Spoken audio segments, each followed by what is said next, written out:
Guys, give me 1 second. Let me just check that YouTube is also live. And then that should be good. Let's see.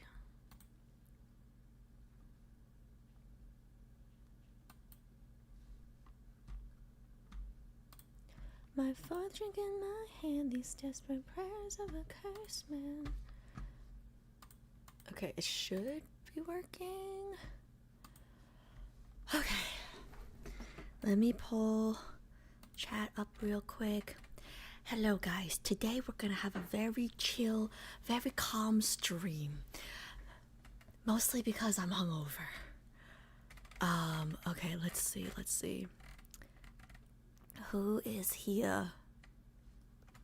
Mask, June, hi, Adri.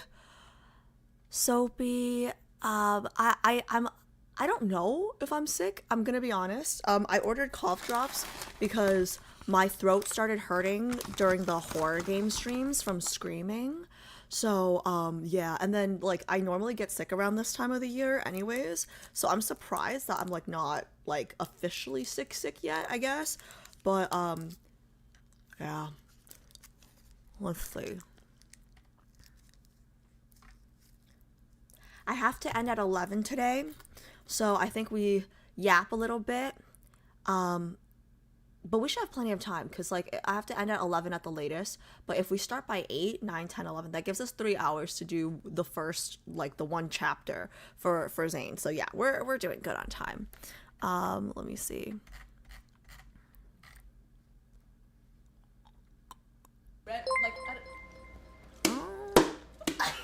Moon Amarok gifted my name is Pie a subscription. Moon Amarok gifted a tier 1 sub to my name is Pay. They have given 11 gift subs in the channel. Thank you so much for the gift sub to Pie. Thank you. Okay. Don't jinx yourself. No, I would rather get sick now because I'm traveling soon. So I'm kind of low-key worried that, like, if I don't get sick now, I'm gonna get sick on travel, which is, like, the worst. You know what I mean? Oh god, sorry. I'm like, my feet hurt so bad today. Okay. You scream so much, but could just be weather change. Yeah. Guys, okay.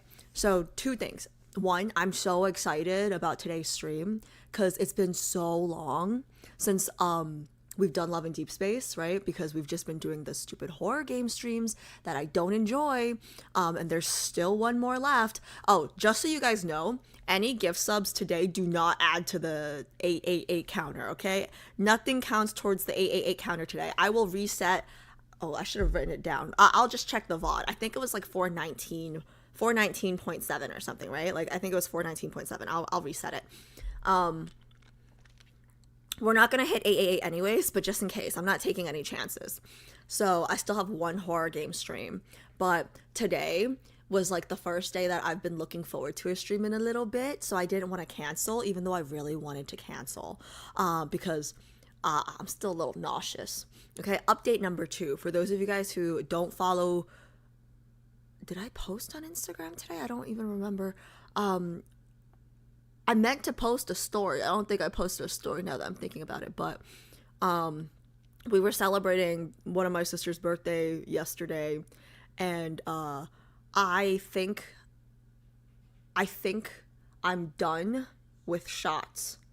Like, I think I'm done with hard liquor shots. I think I'm done. Okay? Like I'm just gonna make a bold statement now. I will never take another shot again. I can't do it anymore. Like, I'm a social drinker, right? So, for those of you, like, lads, girlies, you guys don't know this about me, but I have very, very low tolerance. I'm a really, really cheap date. I don't like the taste of alcohol. Some people actually do. Crazy. But, like, I'm a social drinker, right?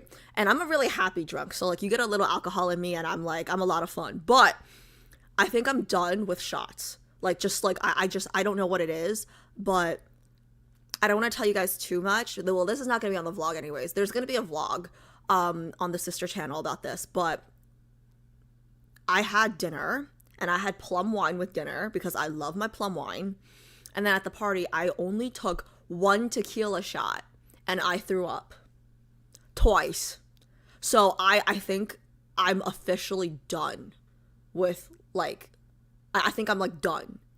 Like, you know what I mean? Like, it's got to be mixed drinks now. It's been a while since I've, like, had hard liquor, I guess, right? But I think, like, I don't know, maybe I'm old now, and, like, my body can't handle it. But it was, like, almost immediate. It was, like, almost immediately, like, I took the shot and I felt like, no, I gotta go to the bathroom, you know? So I think I'm done. Wait, is that what it is? You can't mix plum wine with tequila? Is that what it is? Is that why? Wait, is that what it is? Can you not? Is that a thing? I don't know, because, like, when I was younger, I would mix everything and I was good. The Bex gifted a Dreameravel subscription. The Bex gifted a tier 1 sub to a Dreameravel. They have given two gift subs in the channel. Thank you so much for the gift sub to Adri. Thank you. Thank you.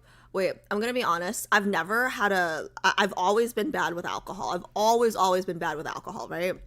I don't know. I can't do it anymore. I can't do it anymore.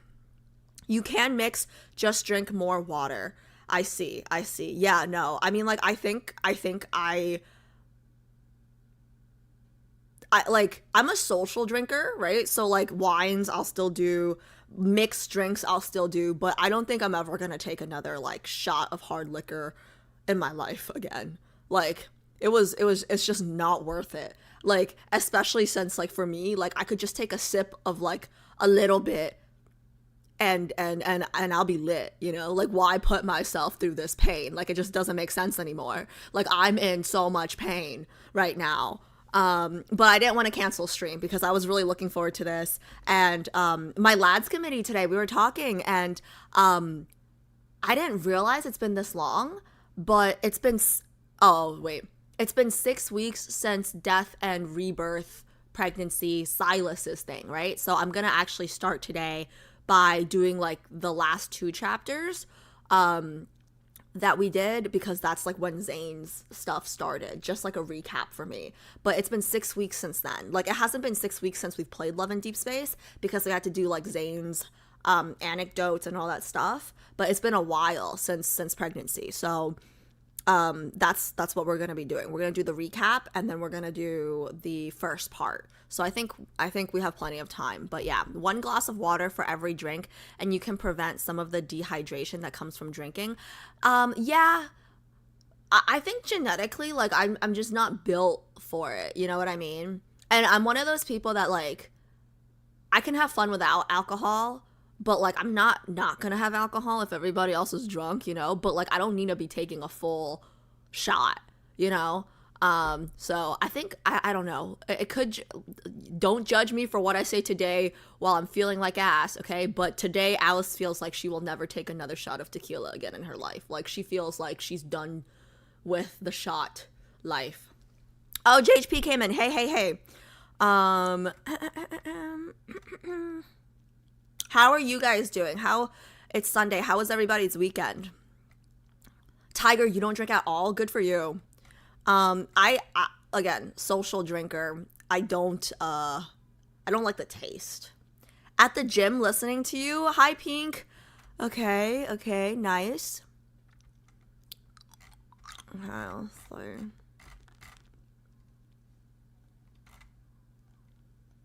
Shishi's here.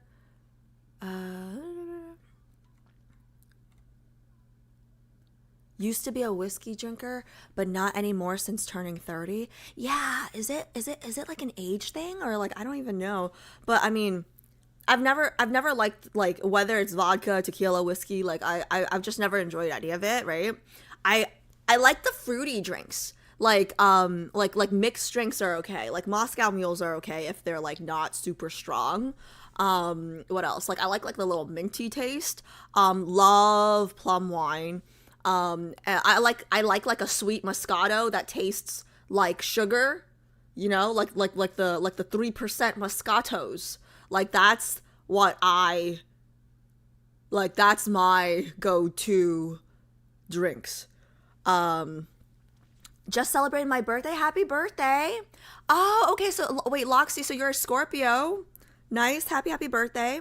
Been on other live streams and I continue to spread the word that it's not called death and rebirth. It's called death and pregnancy. Oh my God. Do other streamers get confused when you say that? I feel so bad. Because when I was doing homecoming wings, people were saying homecoming chicken wings because that's what I was calling it. And I feel like I just confused everybody in the community. Okay. Pi, if you're listening, I'm not just yapping. I'm downloading, the game is downloading. It's updating on my computer right now. So it's downloading as we yap.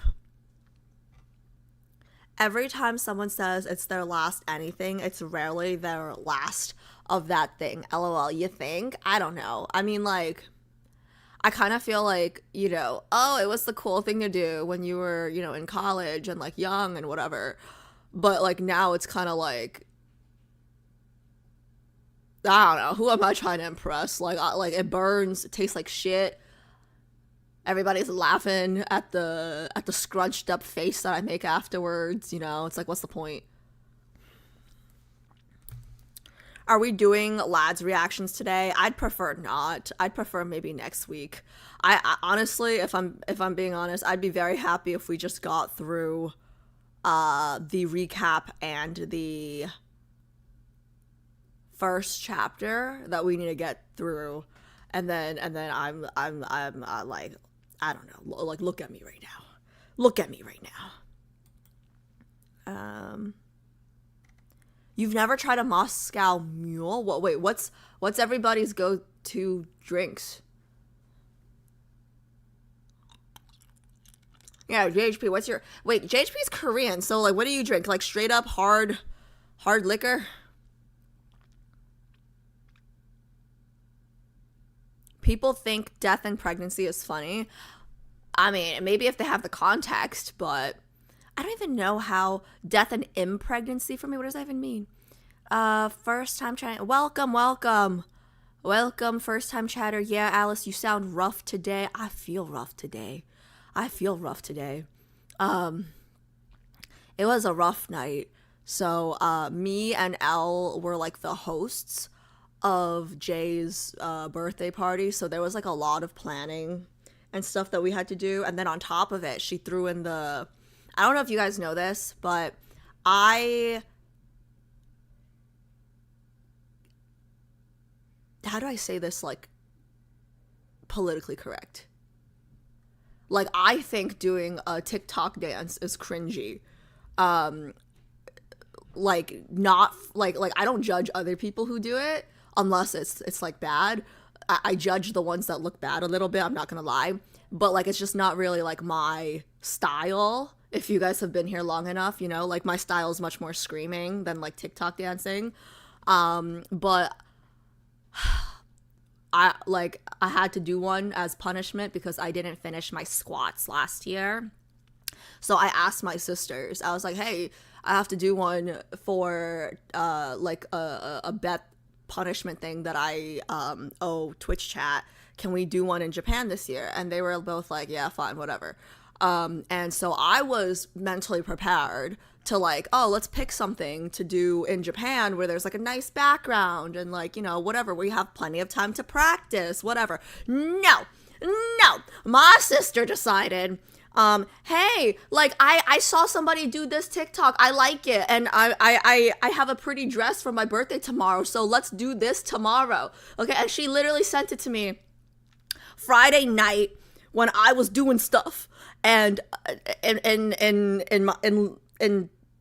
well, no, I was gonna say in her defense, but it wasn't her defense, but in Elle's defense, in all fairness, she sent it to me and Elle at the same time, like less than 24 hours before she wanted to film it. Okay, we were both like, what the fuck, but okay, I guess it's for your birthday, let's do it. But yeah, I mean, it was cute.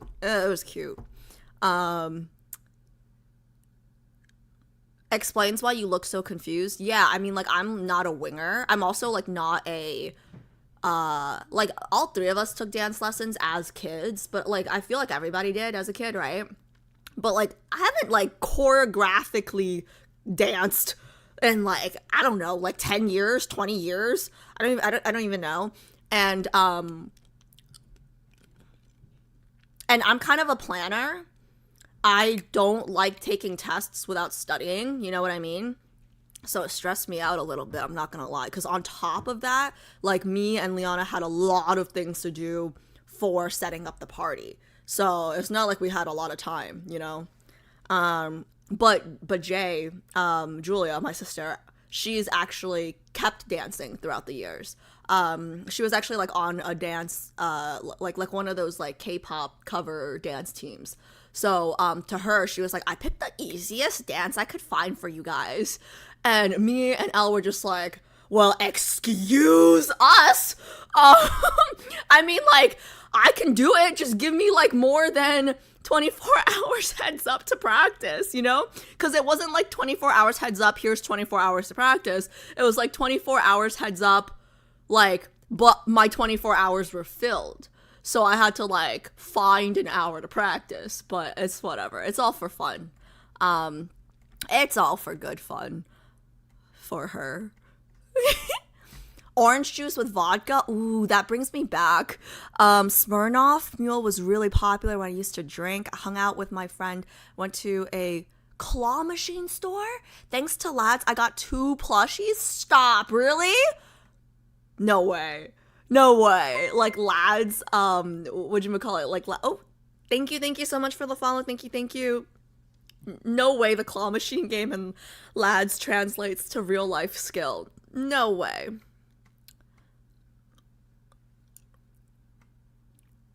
But now it's any cocktail that's fruity or a beer. I'm not a big fan of beer. Like I know people who like love the taste of beer, especially like I have a lot of friends who like Korean fried chicken with beer. I'm just not a big like I don't like the taste, you know?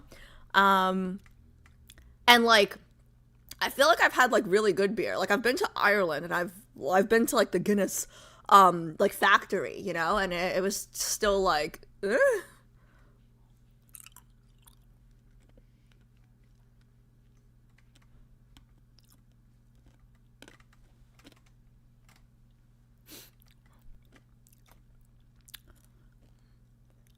Love me some supportive sisters. Yeah, I mean, as for her birthday, it's fine. She Alice, you're pregnant? No, I'm just fat. Fucking rude. Beer makes me super bloated. Stout is a bit wait, stout? What is stout? Stout is a bit different. What is that, JHP? I'm not a beer enjoyer. I do love Radlers in the summer though. I don't even know what that is. What the heck is a Radler? What is a Radler? Like I literally like I get buzzed off of like 3%, 2%, like the hard, oh sorry, like the what do you call it? Like it's literally just like a tropical drink with like a drip of alcohol. Like that's my kind of drink, you know? Binge watching all your lads VODs on YouTube, so I'm so happy to finally join one of your lives. Welcome. Thank you so much for binge watching. Who's your main? Do you have a main? Sorry, I'm usually like, I mean, if you've been binge watching, you know this. I'm just a little like, I'm a little hungover today. so I'm like, the vibe is a little, it's okay. I'm sure the vibe will get better. Haha, you wrote pregnancy time in your announcement. I thought maybe, no, Zivas, I'm not even married. I'm not married. Like, I can't have a kid out of wedlock. I mean, I could, but then my dad would have to kill me. So, you know. Oh, Guinness is a stout. It's the darker beers. Oh, okay. Mix of beer and fruit juice or soda. My favorite is grapefruit Radlers, but grapefruit is like sour, and I'm not like a really good, like I prefer sweet. But you know what it is though? Like people used to make fun of me for being a lightweight. Now I don't care. Like I save so much money. I am such a cheap date. You know, people are like, Alice likes like the $8, like, well, nothing is $8 anymore. It's probably $20 now. Like the $20 Moscow Mules, like 3% alcohol. So what? It tastes good. Oh, that hurt my head a little bit. The screaming was a little loud. I don't like alcohol, but I like a little bit of whiskey? How much is a little bit though? Strawberry yes! Yeah, a spritzer. That's the word I was. Oh my god. Sorry. Whenever I scream, like the back of my head is still pulsing a little bit. So the back of my head is like a little like when I'm too loud. It's like it's a little. Yeah. I'm gonna be calm this stream. But spritzer was the word I was looking for. Spritzer. Tend to be sweet. Actually, really, they must add sugar to them. I think they're European. I like sweet, but when I have margaritas, I like the salt on the rim. So I like salty too. I just don't like sour.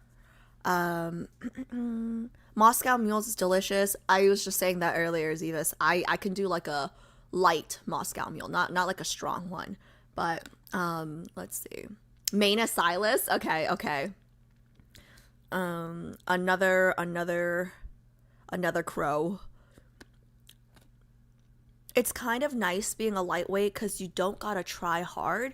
I mean, yes and no. Like, it really depends because, like, it's nice being a lightweight because, like, you know, you're a cheap date. You don't have to spend that much money. But it's not so nice being a lightweight because I don't think I've ever seen any of my friends drunk because I'm always drunk first. You know what I mean? And we were vlogging last night, and I was watching some of the stuff that we were vlogging this morning, and I sound like a dumbass. Like, it's kind of bad. Like I feel like by the end of the night, everyone sounded like a dumbass, right? But, like, we were vlogging at the beginning, and I sounded like a dumbass in the beginning, because I was the only dumbass gone. So, yeah.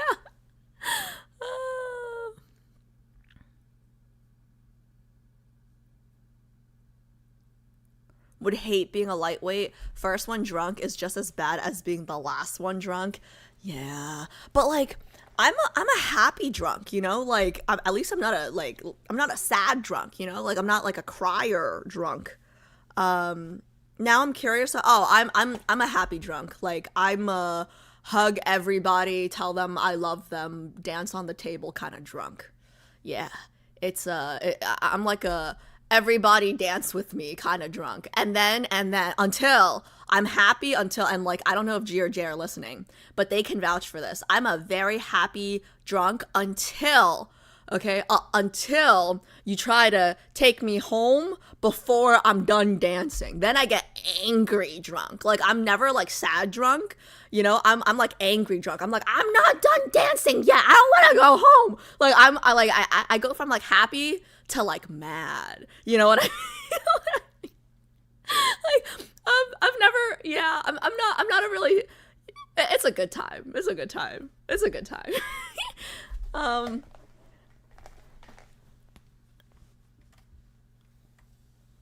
What kind of drunk are you guys?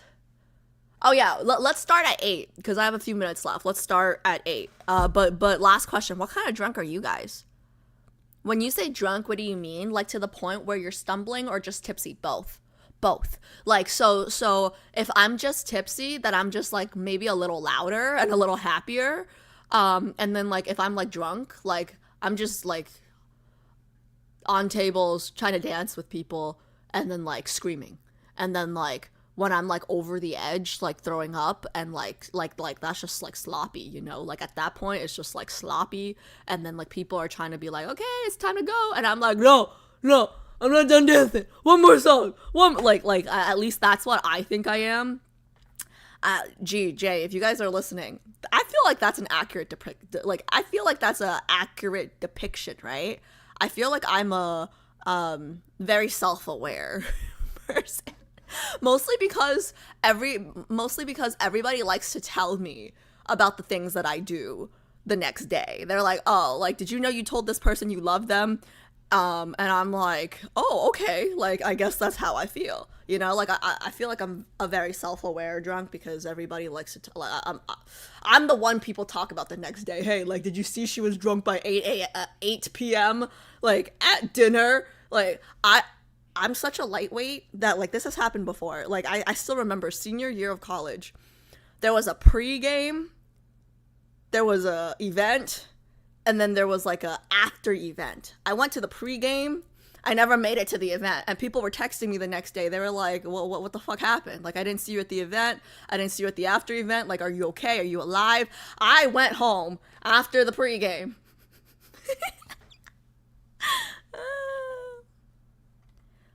Sleepy drunk? Though I never gotten drunk before. Okay, Mask. So if you've never gotten drunk, how would you know you're a sleepy drunk? When I'm drunk, I'm brutally honest and am super happy.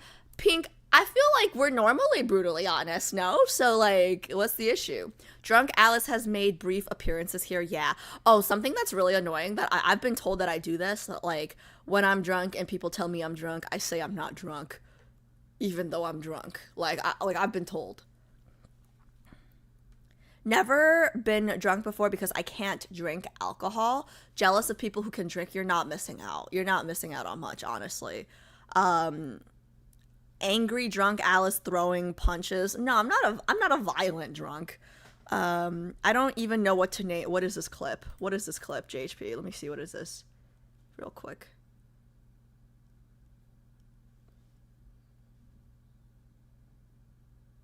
What when was that from?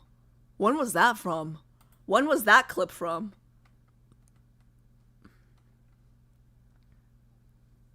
Usually a quiet guy. So, Mega, long time no see. So when I'm drunk, I'm a yapper. That's weird because like G and J are usually quiet people, and when they're drunk, they're still quiet people. You know, Wisteria and like everyone who says that they don't drink and they're sober, like we love our designated drivers, okay? We love our designated Uber callers. You guys are important. You guys are essential to the to the nightlife scene, okay? You guys are essential because I need somebody to take me home safely. Thank you for your service. I'm a protective drunk. I'm always protecting and taking care of my friends. Oh, I have someone like that. Love you guys. Love you guys. Sam, I have someone like that. Like anyone that has a friend like that, like you're lucky, you know? Talkative drunk, and maybe random dances here and there. Yeah, so Pi, we're similar. I'm happy drunk too. I'll be hanging off my friends. Wait, so Caroline, are you one of those like drunks that like you lose your spine? Like you can't stand up straight, so you're just like hanging over people? Because I have one of those. Very self-aware when tipsy. I'll remember everything, but I do get sleepy. Yes, agreed. Okay, cool. See, G agrees. I'm very self-aware about like, but like I'm a really fun drunk. Like it sounds sloppy, right? Especially like if I'm like pushed over the edge, like it gets sloppy, but like before it gets sloppy, like yo, I'm a good time, okay?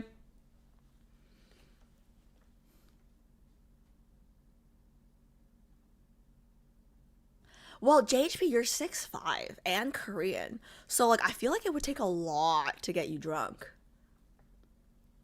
Drowsy, sleepy, tipsy one, yeah, Lee, that's Jay. Jay will pass out. Like I've drawn I'm so sorry to admit this. I've drawn on his face. Like he's taken a drink and then like he's passed out on the couch, right? And like me and other people, like we've drawn on his face while he's oh, good times. Giggly and flirty drunk. I'm also clumsy on the daily, but when I drink, I literally fall when I'm sitting on the floor. Oh my god, wait, that sounds so fun. June, that sounds so fun. Flirty drunk. Okay. Wait, the people who say they're flirty drunk, are you guys normally flirty or no? Like, does that side only come out when you're drunk? Cause like, if the answer is yes, then I want to see it. Like, I want to see it. Cousin is angry, loudmouth drunk, and I laugh my butt off in the grass in the front of the party, then fell. Oh. Just guess I'm trying to.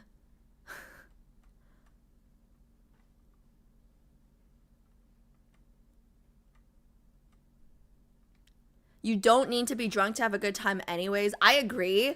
I agree. But it really depends on the person, right? Because I wouldn't know from experience because I'm always the first one, but I've been told, right? Like I'm a very responsible, like I don't party anymore because I'm old.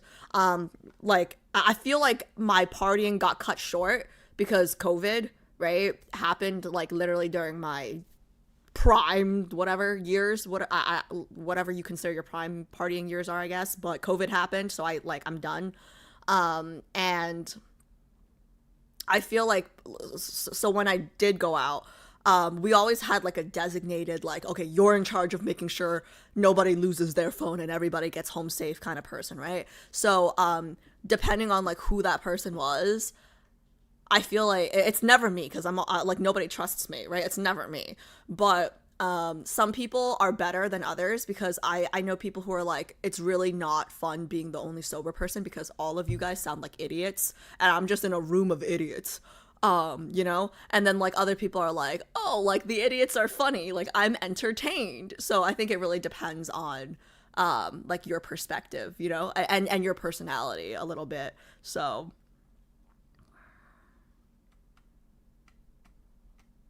I know my limit. I'll never get drunk to the point where I can't function. I hate not having control, but I've been tipsy enough that I remember being loud but sleepy. I'm the opposite mask. So like when you ask me like if I'm sober, like I know my limits, you know? Like I know my limits when I'm sober, but like after a drink, like I don't like limit, like I don't even know what color the sky is, right? So that's one. But then also too, as a control freak, like I've never been a party person, right? Like I've never been the person that's like partying every single weekend or whatever, right? So like take this with a great, like I don't want you guys to think like I was crazy. I wasn't.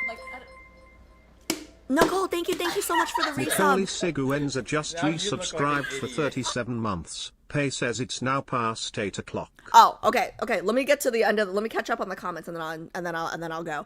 But let me finish my thought. What's my thought? Oh yes. Yeah. I was never that crazy, but when I would go out, right, I'm the same where I hate not having control because I'm a control freak.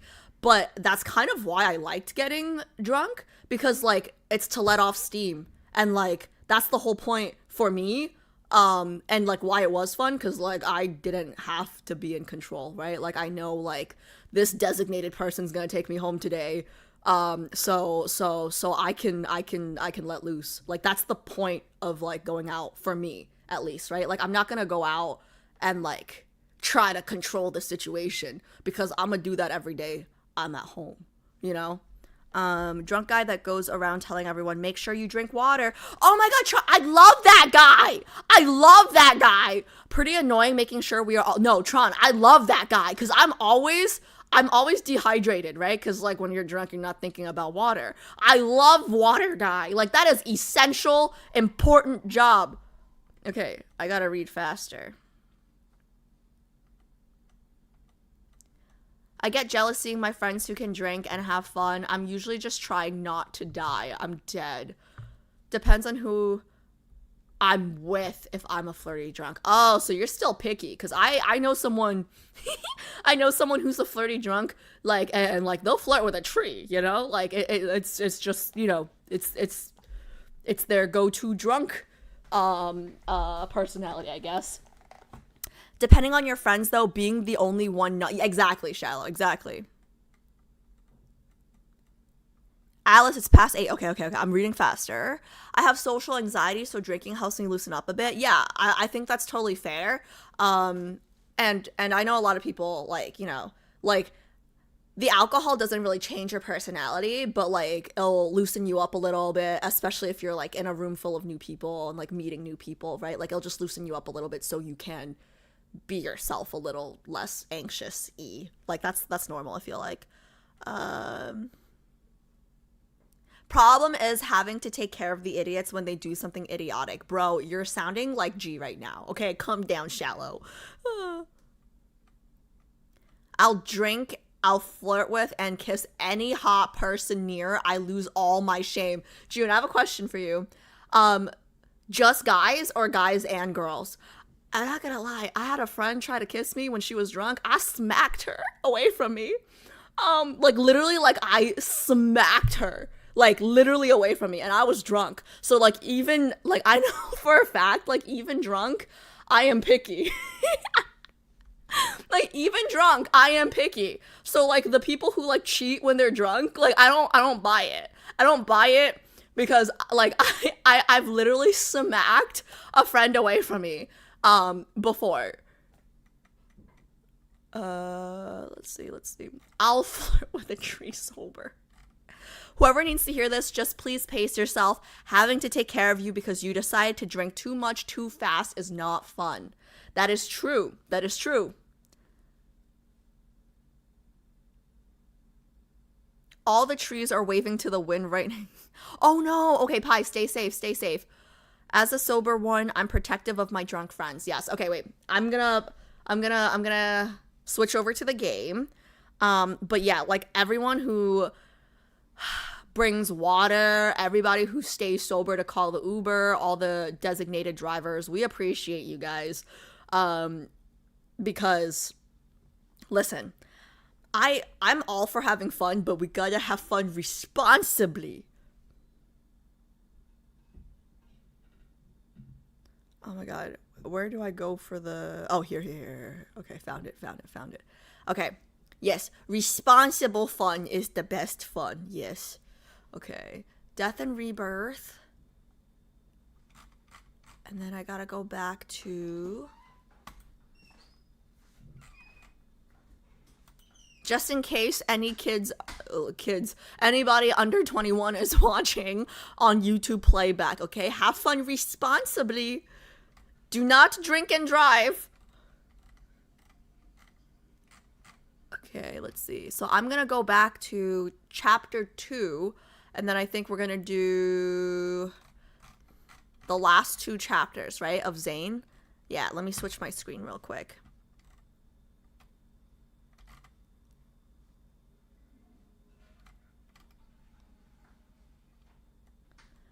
I'm picky too, but I'm not strong enough, so I've had girls kiss me without knowing. I see. You're just irresistible, June, that's why. Same, I'm the one who takes care of the drunk people because I can't drink. Wait, Gila, why can't you drink, if you don't mind me asking? Like, is it, like, are you, I was gonna say, are you allergic? But technically, we're all allergic to alcohol, technically. And don't get into fights in the middle of the street at 2 a.m. Yo! JHP, we all have that one friend. We all have that one friend that will just start a fight at 2 a.m. leaving the club for no reason. Like, we all have that one friend, okay? Oh, man. We all have that one friend. Sometimes irresponsible fun is a little fun too, depending on the situation. Yeah. I think the best part, or the best way to party, like, just make sure the best way to party responsibly is to party with people that you guys trust, right? I mean, like, you guys know how paranoid I am. Like, I will not go out with people that I don't know, or like I wouldn't go out without somebody that I like really trusted to like get me home, and vice versa. Like I'm the drunk person. I'm always the first one drunk, so I'm always drunk. But like people tell me like I'm the person that's like, okay, text me when you're home, okay? But like by the time I'm home, I'm knocked out. So like I don't even see that you get home until the next morning. But I care, okay? I care.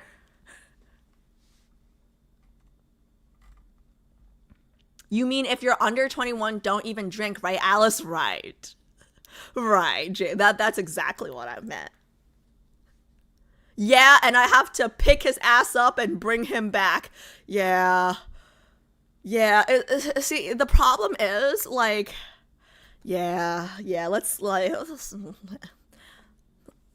just say JHP K-Rage is a real thing, because all the friends that I'm thinking of, that are like willing to pick fights at 2 a.m. I'm sorry, like they're all Korean.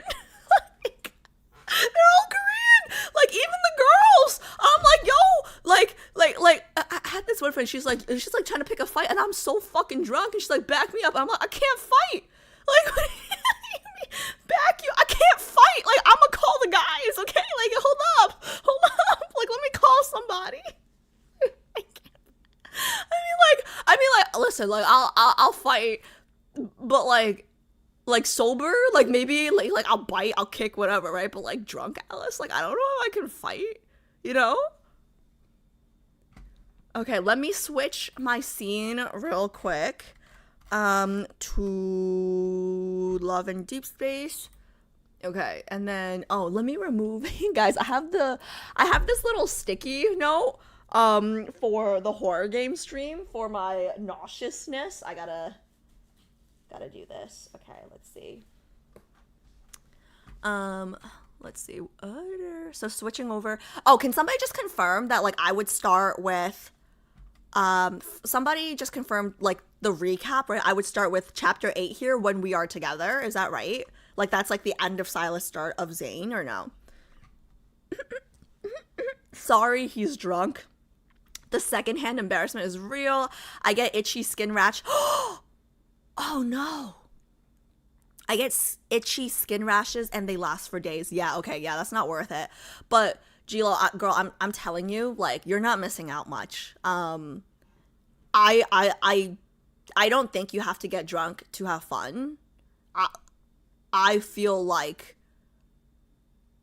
yeah, I personally, I entertain myself every day, so I don't think you have to get drunk to have fun. You're not missing out on much. I know, right? Me after to him, what are you doing right now? I'm dead. The first one drunk is the first one sober. No, that's what you would think. That's what you would think.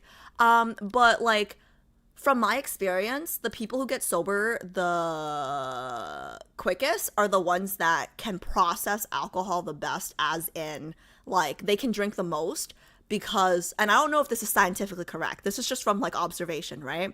People who drink and then, like, they can drink a lot, I feel like their body processes alcohol faster, in that it's like, oh, this is a toxin to my body, so let me work to get it out of my system, right? So they get sober faster, but they can drink more because they're processing faster. But for me, my system thinks alcohol is my friend. So it's like, yeah, like, just come on in, stay, take your time. So I'm just, you know, not good. Okay, I have a cough drop, sorry. Okay. Bruh. Hi, Vico. How's it going? Okay, the first one drunk is... Okay, yeah, I read that already.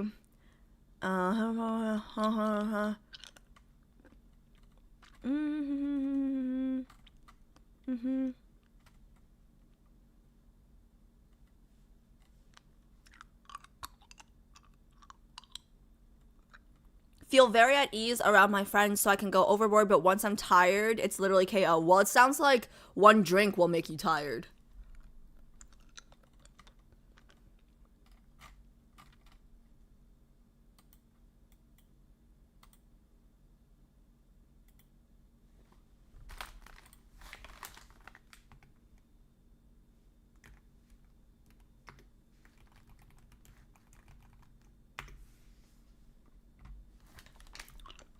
That was weird.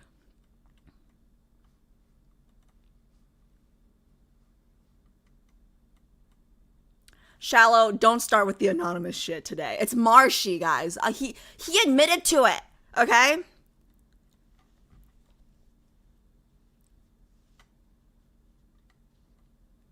Y'all have fun with Iceman. Okay, thank you so much for hanging out, June. Okay, I'm starting...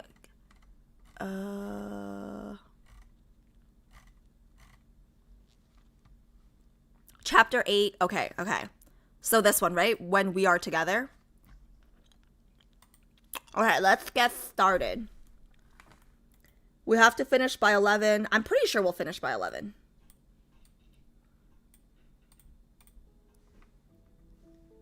Okay, let me just make sure the audio is okay because I had to change the audio a little bit for the horror game. So let me just make sure it's normal again. Somewhere like here.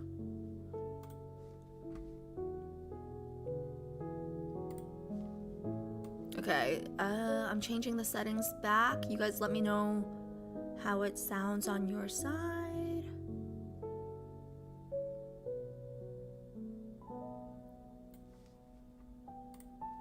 And then I'm gonna put chat over here.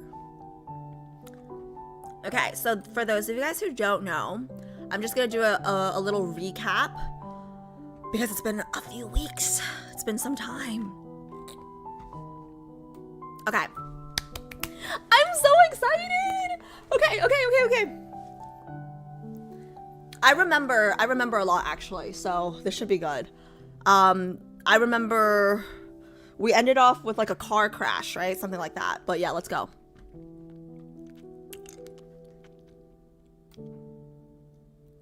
It's 5 p.m. and a lecture titled Life's Boundaries is underway in Lincoln University's largest lecture hall. Oh, yeah, I remember this. I'm like literally in line with Zayne's beliefs and everything here. Like I remember this. I also remember not liking him teaching college students because, you know, a lot of them are female. Aside from medical students, students from other departments have taken a seat to listen. In the packed lecture hall, the speaker stands. His back faces a projection of a beating heart model, and his authoritative voice is steady. Life itself is not endless. Life and death, health and illness. These seemingly opposing concepts maintain the balance of life itself. An inquisitive student raises her hand. The only thing she's inquisitive about is what's in my boyfriend's pants. But with today's medical technology, we can potentially do gene editing, cellular regeneration, and even human modification. Okay, Alice, the girl's just trying to get an education. Calm down.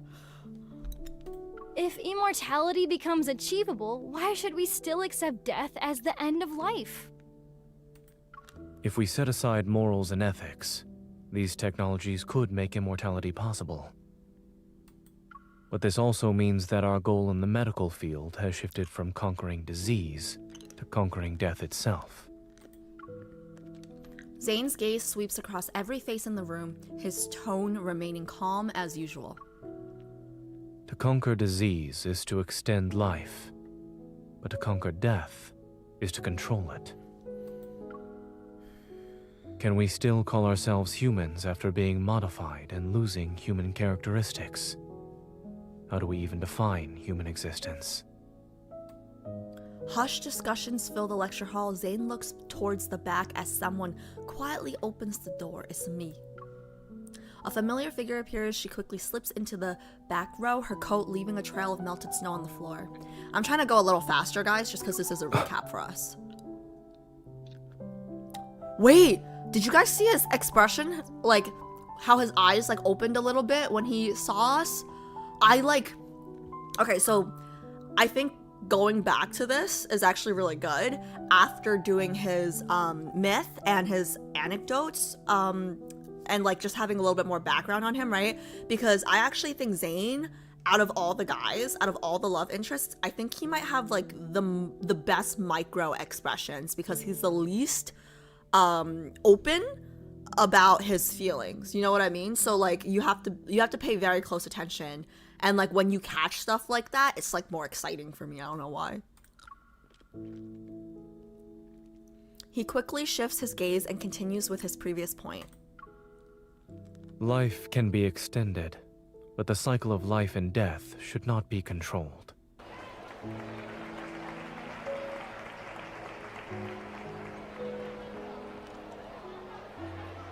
After the lecture ends, Zayne is completely surrounded by eager students. Ugh.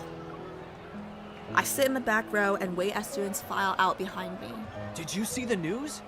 How could they accuse Dr. Zayne of disregarding human life and abandoning his patients? They're saying he has no ethics. It all started when some government official's kid got diagnosed with protocore syndrome. They tried to use their family connections to pressure Dr. Zayne into prioritizing their surgery. That pisses me off. But he refused and went to treat another patient who needed more urgent treatment. Oh. So that's why they're spreading all those nasty rumors about Dr. Zayne online. What a piece of work. As the students' conversation fades into the distance, I stop eavesdropping and nod in quiet agreement. Spotting a few reporters approaching the lecture hall, I catch Zayne's eye and wave. I silently mouth a sentence.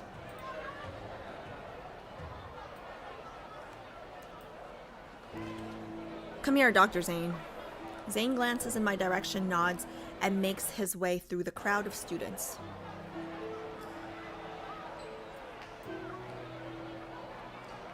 That will be all for today. Someone is waiting for me.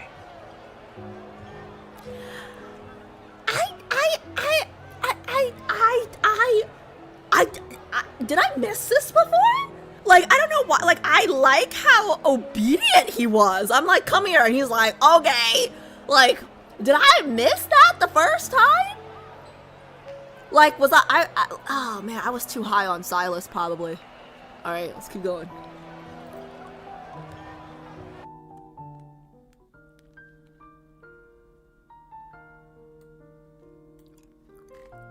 After helping Zayne dodge the reporters, we leave the university and stroll through the snow-covered streets, bathed in evening's golden light. Oh man.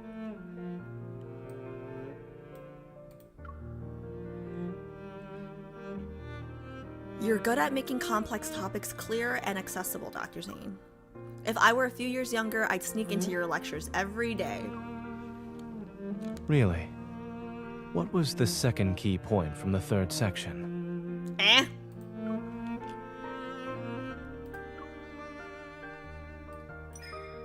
Faced with Zayne's knowing smile, I sigh and turn to walk in the opposite direction. Where are you going? I need to find a time machine so I can hear your brilliant lecture from start to finish. 3, 2, before I can finish my silent countdown, he grabs my hand. Okay, see, I remember thinking this last time. I was like, when did Zayne get so affectionate with us, right?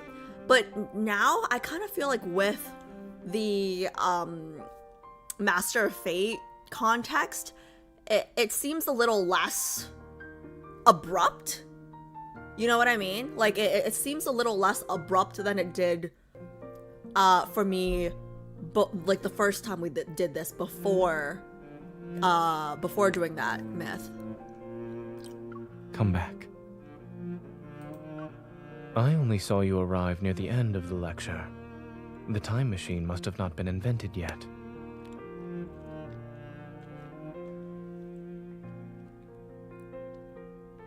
Coffee in hand, I sit down on a roadside bench as Zayne hands me a weathered envelope. Here's the information you requested. The wax seal on the envelope is still intact. The documents themselves have small creases.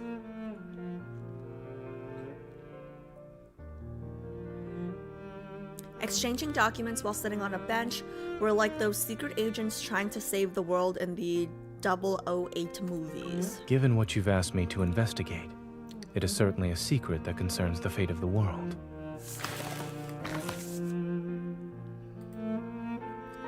I vaguely remember Zayne mentioning Dr. Noah's Arctic expedition research, which might be connected. The cryptic patterns etched into the key seem to point towards the traces of a primordial civilization. 14 years ago, a research team ventured into the Arctic to study life's boundaries. They made an unexpected discovery in an ice cave.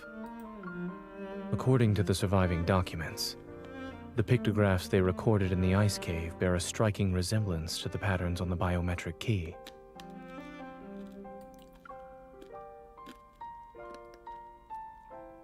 Some members of the expedition team mysteriously disappeared. Others joined the Unicorn research team. Dr. Noah has a photocopy of the expedition journal. It's incomplete, but he hopes it can help you. Signals from deep space, the ether core, the key. The clues form an intricate web in the darkness. It stretches across the boundaries of time and space. Almost unnoticeable, each strand is being woven into place. They're waiting for that singular moment when everything is taut. Please thank Dr. Noah for me. How is he doing? What about Pi and the others? He and the animals are doing well. I like You remembered Pi. to ask about the animals, but have you forgotten something? Huh? It dawns on me. Do you need special attention too? Do I look invincible to you? It's definitely less jarring than the first time I did this. Like, it's definitely less... The change is definitely less dramatic to me now after Master of Fate, I feel like. So how has Zayne been lately? Have you been sleeping well? Do you still have nightmares? I'm doing well. For some reason, my words elicit a soft chuckle from Zayne. You've already made time to pick me up after class. And since I'm on my way to work, why don't you walk with me? You can do it as you head back to the Hunters Association.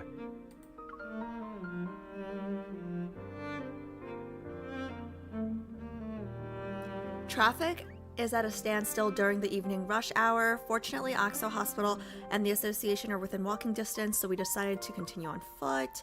Snowflakes dance through the streets. As the intersection's traffic lights turn red, the flow of vehicles stops. Pedestrians pause on the sidewalk, their heads tilted upward as they wait. They watch the massive holographic display flicker above the intersection. Ever has officially launched the Fountain of Atay initiative. In addition, we urge all citizens to stay safe while traveling. If there's an emergency, please seek immediate assistance from the evil police or deep space hunters. I love the cello in this song. Like in the background music song, I love the cello on this. Something happened at Azure Square in Imperial Ring Park. They're saying the Alterum appeared or something. No wonder the news keeps telling us to be careful lately. Having wanderers around was bad enough. Now we have to deal with the Alterum too. With one disaster after another in this godforsaken world, maybe it should just end already. Damn. Damn, Passerby B, that's dark. I can't help but stifle a laugh as the light turns green. Traffic and pedestrians start moving again. And for our final story, a medical controversy surrounding protocore syndrome has drawn widespread public attention. Are doctors healing or killing? And the future of protocore syndrome, these sensational headlines drift past my ears in quick succession. Despite being at the center of this media storm, Zayne doesn't even glance at the screen. I love how nonchalant he is. I love how not chalant. Stone face. That's the word I was looking for. The news keeps using that same stone face picture of you from the Oxo Hospital website. It's basically decades old at this point. What? Are you tired of looking at it? I was just thinking, if Dr. Zayne had smiled even 1 pixel's worth in that photo, then maybe these rumors wouldn't have gone far. Zayne tilts his head as if he's playing along. He shows the tiniest hint of a smile. But no matter what challenges or criticism you face, nothing seems to shake your decisions or judgment. He is a morality rock! What about you? Although you're not saying anything, I can tell something is on your mind. Yeah, your penis. If it's a long story, well, this path might be short, but we can always turn around and walk some more. Nothing ever escapes his notice, huh? After hesitating for a moment, I tell him about what happened to me in the N109 zone. Oh yeah, this. Those monsters and that cosmic void in the sky. It's all because of you. The guy that my grandma dumped. You are this world's calamity. We should have destroyed you years ago. Yeah. Go cry me a river. The Gaia Research Center, the Unicorn Laboratory, the Collision Chamber, and the Spatium Core I absorbed into my body. That man's final moments, filled with resentment and rage, remained vivid in my mind. I'm constantly reminded of one thing. What, Silas? Oh, I don't belong in the world that I thought I knew so well. So what you're saying is that they almost put you down in the N109 zone. Yeah, but my other boyfriend saved me. You didn't have to phrase it like that. He wanted to dispose of me like I was some kind of medical waste. Zayne's lips curved into a slight smile as he tucks my cold fingers into his coat pocket. I'm walking down this path now. It's strangely surreal. Are you more lost now? Or more certain? Guys, his eyes are insane. Look at his eyes. Insane. Definitely more lost. Well, my very existence feels too strange. It's almost unreal. But does my existence mean anything in this world if I don't have my power? His hand warms my fingertips, and I gently squeeze it. You know, guys, his power is ice, but I feel so warm. I feel so warm even though his power is ice. What's going on? Any identity is just a role we temporarily play. It doesn't encapsulate the meaning of one's existence. He's so wise. Even without the identity and responsibilities they assign to you, you've been living just fine. What if I end up destroying this world one day? Give me a heads up before you do. I'll make sure to use up all my vacation days first.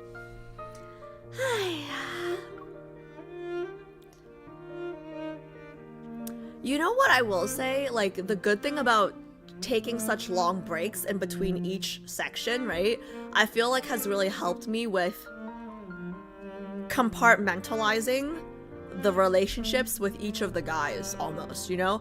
Because immediately after I had done Silas's arc, right? I was all about Silas. So like, I don't know why, like, I don't know if it's because of the anecdotes or the Master of Fate myth, but like this time, like just reviewing this chapter so far, right? Like it feels completely different than last time. Cause last time I think I was just thinking about Silas. Like I was just high off of Silas, you know what I mean? So like this time, like I feel like there's been some time so we can focus on Zayne. And then like at the end of this, you know, kind of put everything together and see where we stand. After we cross the street, we'll return to work and face the challenges that life has in store for us. I really like how he looks at us. Look at it's such a tender look, you know, like tenderized steak meat. Sorry, I'm a little hungry. Great. A wave of sadness washes over me because we have to say goodbye already. I force myself to smile. Let's do our best, Zayne. Ganbatte. Wait. Just as I take my hand away from his, he catches it again. Then he pulls me closer and I'm almost completely enveloped in his coat. Yes. Looking down, I notice he's carrying his laptop bag and a simple, understated gift bag. Ooh. Oh, the scarf, right. He takes out a scarf from it. The soft fabric gives off a gentle, warm glow under the streetlight. Today's not even a holiday. Why do you have a gift for me? I didn't have a good excuse. But after hearing about your rather fascinating origin story... He slightly leans down and carefully wraps the scarf around my shoulders. Let's call it a celebration of your arrival in this world. A mix of uncertain emotions wells up inside me. They gradually melt away with the warmth of his touch. Did you find time in your busy schedule to knit this scarf, Dr. Zayne? I picked it out. Is it not sincere enough? He raises his hand to smooth my... You know what, MC? Don't be ungrateful. He's a fucking surgeon. Where is he gonna find time to knit? The snowflakes that landed on his forehead slowly melt away. Whether it's ever or something else, the path you've chosen will be full of challenges. you'll encounter many people with ill intentions. But more importantly, you must be confident about your own choices. There are certain things that you can never take back. In the vast expanse of snow, neither of us takes a step forward. Then my first correct choice for today must have been seeing you. Okay, girl, I see you. Thank you for choosing me.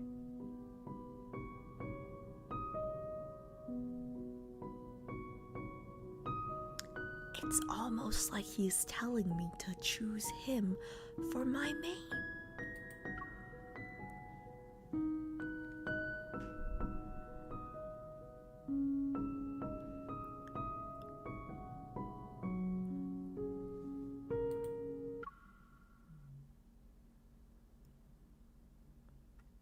It's almost like he's telling me to choose him. With 10 seconds left on the green light, he waves goodbye with his back turned before walking into the snowy, dusky blue light.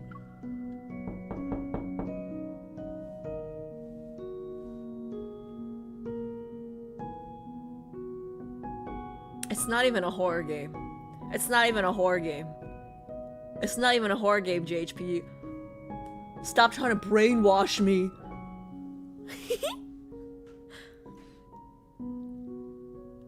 I watch his figure disappear into the distance before tightening my grip on the documents that stick out like a sore thumb. Looking around the bustling intersection, I'm surrounded by a constant flood of noise and information. It seems every sound and flash of a screen pushes people toward their next split-second decision. With this key, I might finally unlock the secrets from 14 years ago. They all involve the ether core, or rather, my own secret. I take a deep breath and turn toward the street that will lead me to the association.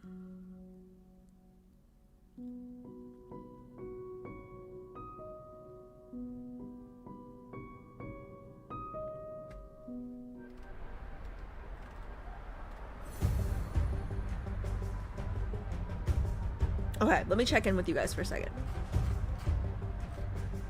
I have my headphones on. I actually thought someone was knocking on my walls. Girl, it got so annoying during the horror game streams because Joe was playing it back to back to back to back to back. Okay, like it got really annoying. Not gonna lie, I looked at that knock. Yeah. But yeah, guys, what do you guys think? I kind of feel like it's so interesting because I remember, like, I feel differently. I definitely feel differently the second time doing it versus the first time doing it. The first time I just remember my main feeling was like, wow, like, when did we get so, like, intimate almost with Zayne? You know what I mean? But, like, I don't know if I think Master of Fate changed a lot. And it doesn't feel as forced now, or it doesn't feel like as fast. You know what I mean? This intense music though, oh yeah.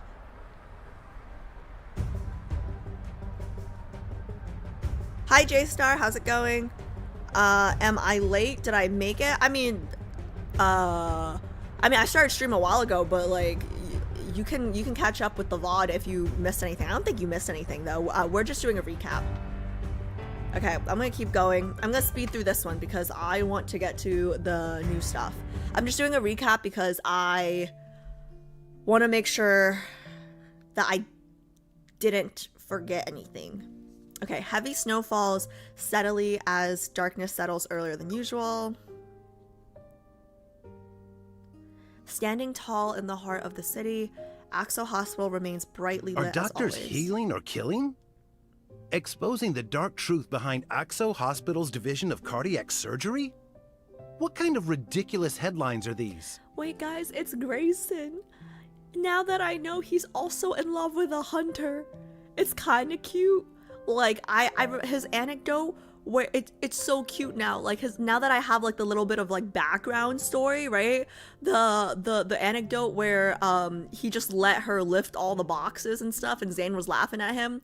I don't know why. Like that kind of like background and like world building and like context, right? Like it just like really I don't know. I guess like makes the story richer, if you will. Oh, please. Dr. Zayne has plenty of connections. He's treated everyone from the mayor to gang members. Fine. I heard that Yvonne ships us, so fine. But I'll still be keeping a close eye because she is very pretty. Besides, Oxo Hospital has plenty of friends in reputable media outlets. If it comes down to a media war, no one can predict the winner. You don't look appear to be so very good busy. in that coat. Everyone instantly straightens up like soldiers at attention once they hear a familiar voice. Nervous, they greet Dr. Zayne. Grayson, contact Dr. Joel at Chansha Hospital and ask him to send over the files for those Protocore syndrome patients. We need to develop a new treatment plan for the patient with abnormal symptoms in bed number 12. They were transferred from the ER. Got it. I'll contact him right away. We might see more cases with abnormal symptoms. With patients being frequently transferred from the ER, everyone needs to be on call.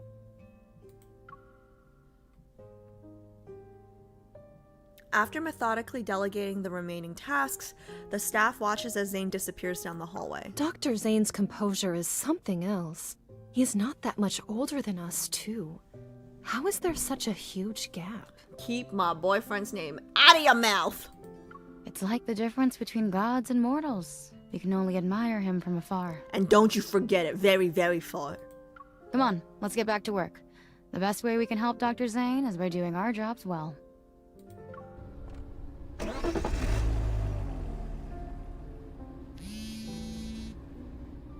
I really like him in this coat too, man. Like he's looking so good these like okay, it's fine. At 2:30 a.m., Zayne gets into his car after finishing his work. A notification pops up on his phone. The hospital director approved his application for the medical research project. His phone rings. Zayne glances at the screen. It's Dr. Noah. Zachary just called. He said you want to join the Fountain of Atay research project? Yes. Such a man of little words. Yes, one word. This isn't surprising to Zayne. He can already imagine the two Oxo Hospital higher-ups discussing the matter. Thank you for convincing the director, Dr. Noah. When are you leaving? Tomorrow. You decided to do this after returning from Mount Eternal? Silence fills the air in response, but the answer is already clear. You make decisions surprisingly fast whenever it involves that incident. I can't tell if the past is a chain that binds you, or a force that drives you. Both. Zayne lowers his gaze, his expression remaining perfectly unfazed. Not a single hint of emotion appears. Perhaps it's both. You're still young. You're not alone. Oh wait, what?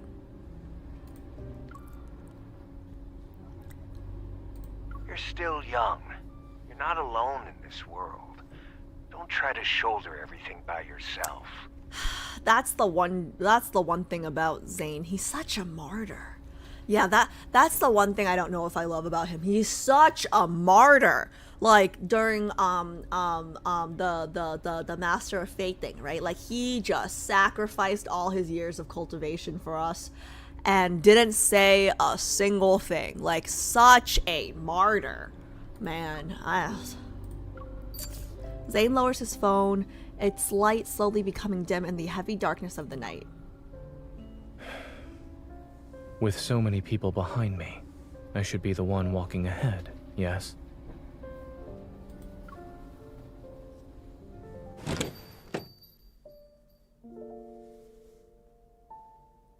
At 3 in the morning, a lone car glides across the wet streets before coming to a stop in front of Maltosio. The store employee has just flipped the sign to closed, but when they turn around, their final customer of the day greets them. You're just in time, Dr. Zayne. 1 minute later, and we would have been closed. I'm sorry for coming in so late. I'll have 1 sea salt chiffon cake and 1 dark chocolate hazelnut brownie. Both of them to go. Ah, yes. For the next month, could you please deliver 1 dessert each day to this address? A whole month? You can't do it? We can. It's just that you've already reached our highest tier for award points. We can't give you anything else right now. Girl, he's a surgeon. It's fine. Are you going on another trip, Dr. Zayne? Zayne nods. Please deliver the new menu items when they become available. Thank you. Don't worry. I wrote down the address. Let me just confirm the customer's name 1 more time. This is the young lady, right? I like desserts. Guys. I can be bought. I'm just letting you know, I can be bought. I like desserts and I can be bought. As he places the desserts on the passenger seat, he notices the snow has already accumulated. It's about 1 inch deep on the road. That's what she said? No, that doesn't even make sense, Alice. Car radio broadcasts tomorrow's weather report. Overcast skies with heavy snow again. Experts have yet to determine the cause of these unusual weather patterns. Zayne lowers his head, opens his recent contacts, and carefully writes a message about his departure. As he imagines her reaction, he's embraced in a revere, his features softening with a gentle tenderness. Look at his face. Look at his face. He's texting us, right? Or is he texting another girl? No. He's texting us. It's us. It's us, guys. After sending the message, he opens the notes on his phone. The most recent entry was made at 4 a.m. the day before yesterday. First dream. Second dream, Mount Eternal. Third dream, he's thinking about his dead friend that he had to kill. Fourth dream, chocolate, potted jasmine gravestone monster. 14th dream, too fragmented, I can't remember anything clearly. Ever since he returned from Changsha City, these nightmares have appeared more frequently. It's as if fate is sending him omens. Trying to ease the dull ache of fatigue, Zayne massages his temples. No. He turns off his phone, tosses it onto the seat, and grips the steering wheel.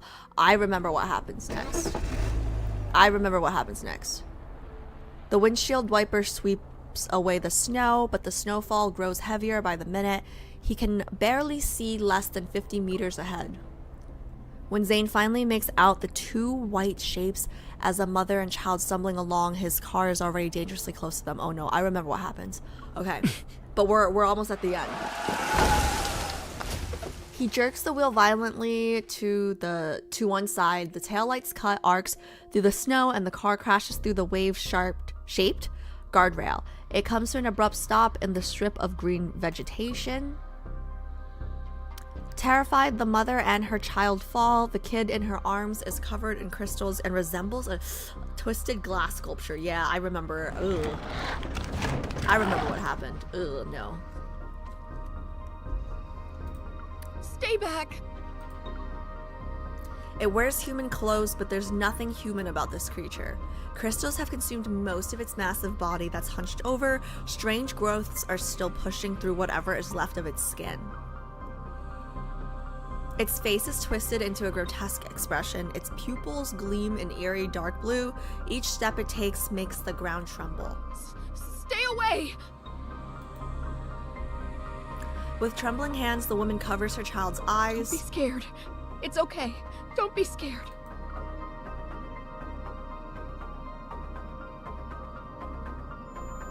Inside the car, Zayne's nerves suddenly tense as the ringing in his ears, which had subsided, violently returns. Sharp spikes grow from the ice materializing in his hand. Zayne raises his arm and aims the icy thorns at the monster. The colors of the night silently encroach into his power. It's like death. It's okay, I can't read that fast, but whatever. This is a review anyways. As the monster raises its hands towards the mother and child, a cold gleam suddenly cuts through the air and pierces its chest. Fragmented ice blooms from the monster's chest and almost covers its entire body. The woman looks up in shock to see a figure step out from the car. Moonlight illuminates his cold, almost mechanical gaze. Wow, it sounded like he was taking a shit. As the monster lunges forward, a thin blade of ice instantly materializes in his palm, sleek like the wind and... okay, yeah, I remember what happens here. Mommy! It's okay. Someone's here to help us. Just hold on a little longer. Stay awake. Promise me. Amidst the shattering of ice crystals, everything seems to freeze in time. The monster falls to the ground and snow flies everywhere, obscuring all visibility. A white mist appears. A violent gust of wind howls and sends ice crystal towards the motionless woman. Still dazed from the recent brush with death, she stares ahead. From the blizzard, footsteps approach. Each step echoes and is like the ticking of Please, a countdown. Save my son. He hasn't turned into a monster This is yet. so sad. He won't become one of them. This is so sad.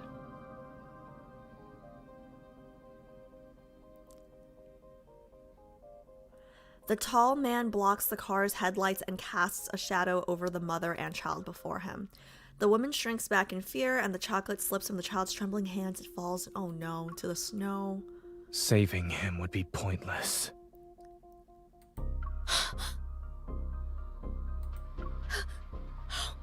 How dare you?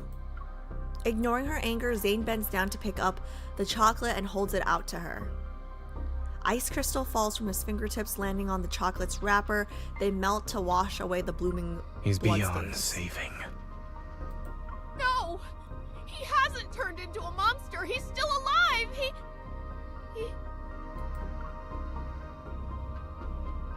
Heart-wrenching sobs slice the darkness as clouds once again obscure the moon. Zayne's silhouette quickly dissolves into the snowy night. Guys, the music is insane. Okay, perfect. So that was the recap, and we can start on... Oh god, it's so depressing. Wait, did we get a raid?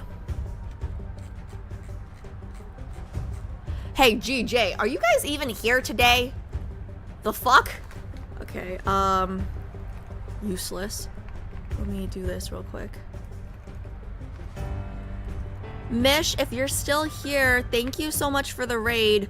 I didn't know, I don't know, I normally get like a sound alert when it dings, but I didn't hear anybody come in, so that's weird. But thank you so much for the raid if you're still here. Hi, Kian. I don't, when did they come in? Oh no, I was not reading chat. I'm so sorry. Okay, there's no point in giving my intro now. Everybody probably left. But yeah. Next time, can one of my mods like welcome people? I'm assuming G and J are somewhere. We are bossing. Okay, you are useless. We said hi to them for you. Okay. Thanks, guys. Also, next time, you guys can also do that. The exclamation point welcome. Weird. Normally I hear like a ding and I would have looked over, but it's fine. Hopefully Mish had a good stream. I'm sure she's gone now. Kian, shut up. Shut up. Okay. So, whew. Oh wait, why did I do this? No, sorry, I'm going back to, we're doing the next one. Yeah. I would normally give an intro when we get raided, but I think we were raided like 10 minutes ago, so what's the point? I'm just gonna keep going. But yeah, Mish, if Mish is still here, I hope she had a good stream, and thank you for the raid. Okay, cool. Intro anyways, Kian, do you want to give it for me? How would you introduce me to your friends? This should be interesting. It was 9 minutes ago? Oh, sorry. Sorry, it was 9 minutes ago instead of 10. Were you watching Mish's stream? Shallow, what was she streaming? Wait, weird. Normally I raid her because she's a few hours behind me. So she streamed early today. I wouldn't. I'm gatekeeping you from them. Oh, so funny.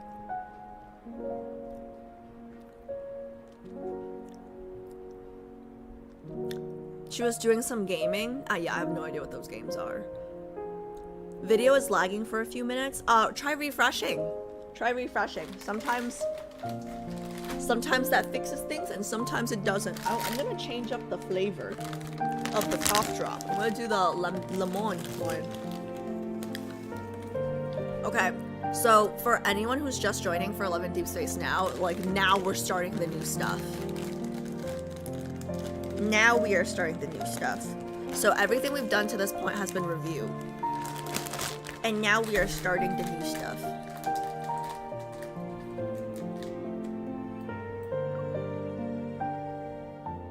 I'm glad we did the review though, because it's been a while. It's good to put some stuff in context.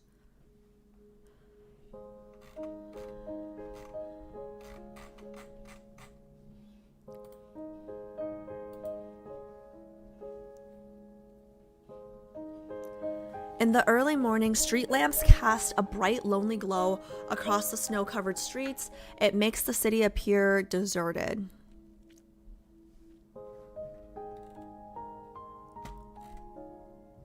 Can you check Discord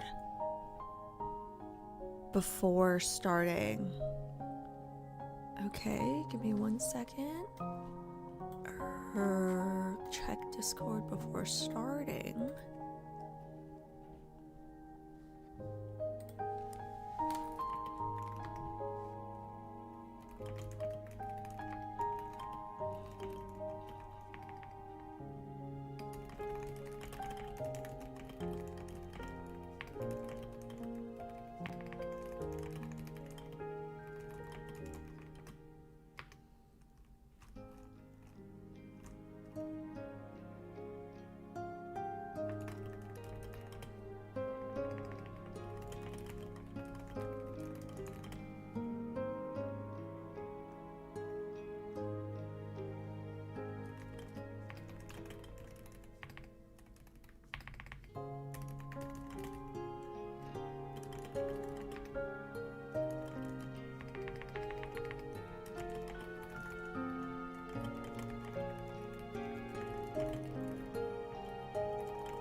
Okay, I'm back. Sorry.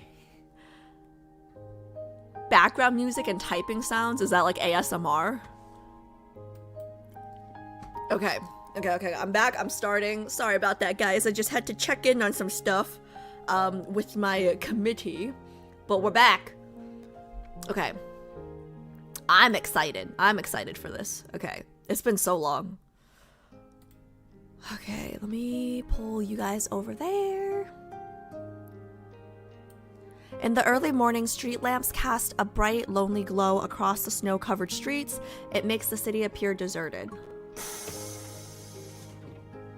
What was that sound? What was that sound? Did you guys hear that sound? What was that? Barely able...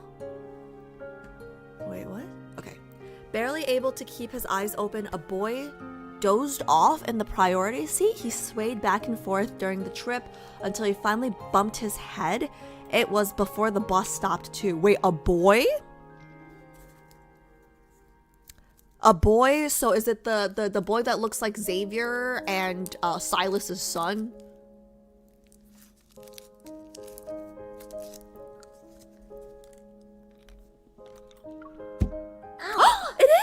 Okay, I was wondering what his deal was. Okay, I still have no idea who he is, why he's here, what's his deal. He definitely has something to do with the library anecdote, right? The one that I think is like my favorite anecdote now because of how beautifully it was written, like the Q&A. He definitely has something to do with that. Now arriving at Azure Square Station. Please remember to take all personal belongings with you. As soon as he gets off the bus, cold wind mixed with snow hits his face. It washes away his drowsiness. Oh my god, okay, I don't know why. Does this happen to any of you guys? Like, I like just, I guess one of my shoulders is like smaller than the other. He rubs his eyes. Upon realizing where he is, his gaze instantly lights up. Chuchi, wake up! We're here! 17. The journey between the Arctic and Lincoln City spans thousands of kilometers. After several transit changes, he finally returned to his starting point. After hurrying to a secluded bench and making sure no one's around, the boy carefully sets down his backpack and gives it an admonishing pat. We're back. And you're not allowed to run off this time. Guys, his voice is so cute. Until we find the emissary, we need to stick to our usual plan. Pretend to be a regular dog whenever there are people around.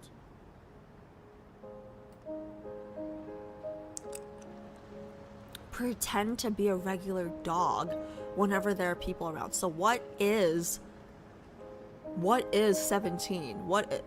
Could 17 be one of the animals from Master of Fate that MC was like friends with in that myth? I don't know. I'm not reading chat, so you guys are free to talk. The fluffy kind that humans love to pet. Got it? We'll practice paw shaking later. The boy waits for a long while, but there's no response from the backpack. Chuchi? Did it run away? With a growing sense of dread, he unzips the backpack only to find a hole and a few tangled tufts of white fur. The wind whistles through the gap.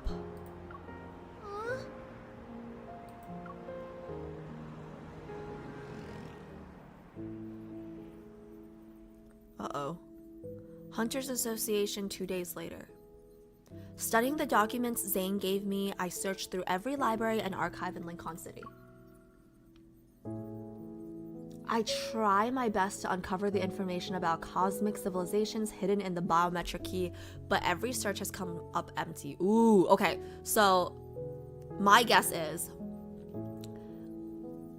she can't find anything. And somehow, her search is going to lead her to the emissary, right? The library that this boy is going to as well. Several days of running around have taught me one thing though. Unlocking the key's secrets won't be something I can accomplish overnight. But right now, something else has caught my attention. Ooh, hello. These are special pathological cases where the subjects retain a human's physical features, but their consciousness has been eroded. Only primitive aggression and instincts remain. So they look human. For now, we're designating them as Alterum. Alterum. These Alterum share one common characteristic too. They were diagnosed with protocore syndrome.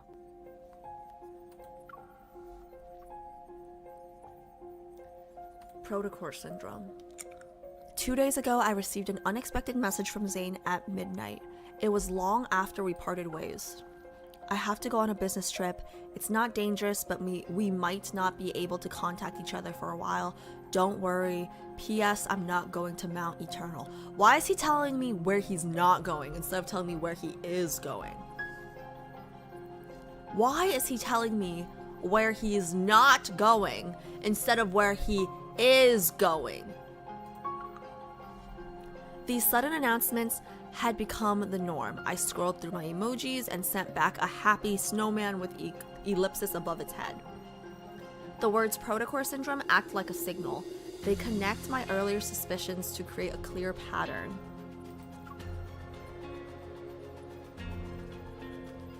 This is under Zayne's field of expertise. Could his sudden departure be connected to these Alterum? The description of the Alterum reminds me of those so-called specimens I encountered in Skyhaven. With the Alterum appearing in Lincoln City, does this mean the Fountain of Ate has entered another phase? But according to these forum posts, a mysterious figure has appeared these past few days. They strike before the police do, and their codename is apparently Dawnbreaker. That's my man! They always manage to deal with the Alterum before the police can arrive. Wait, what? Another urban legend?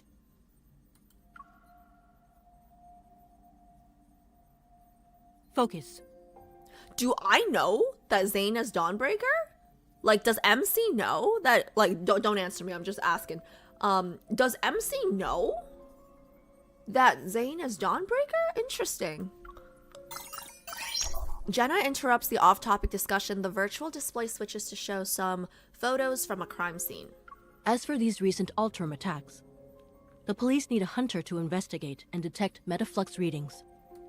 Does anyone want to volunteer? Thinking these clues might help Zayne, I raise my hand without hesitation. I'll go, Captain.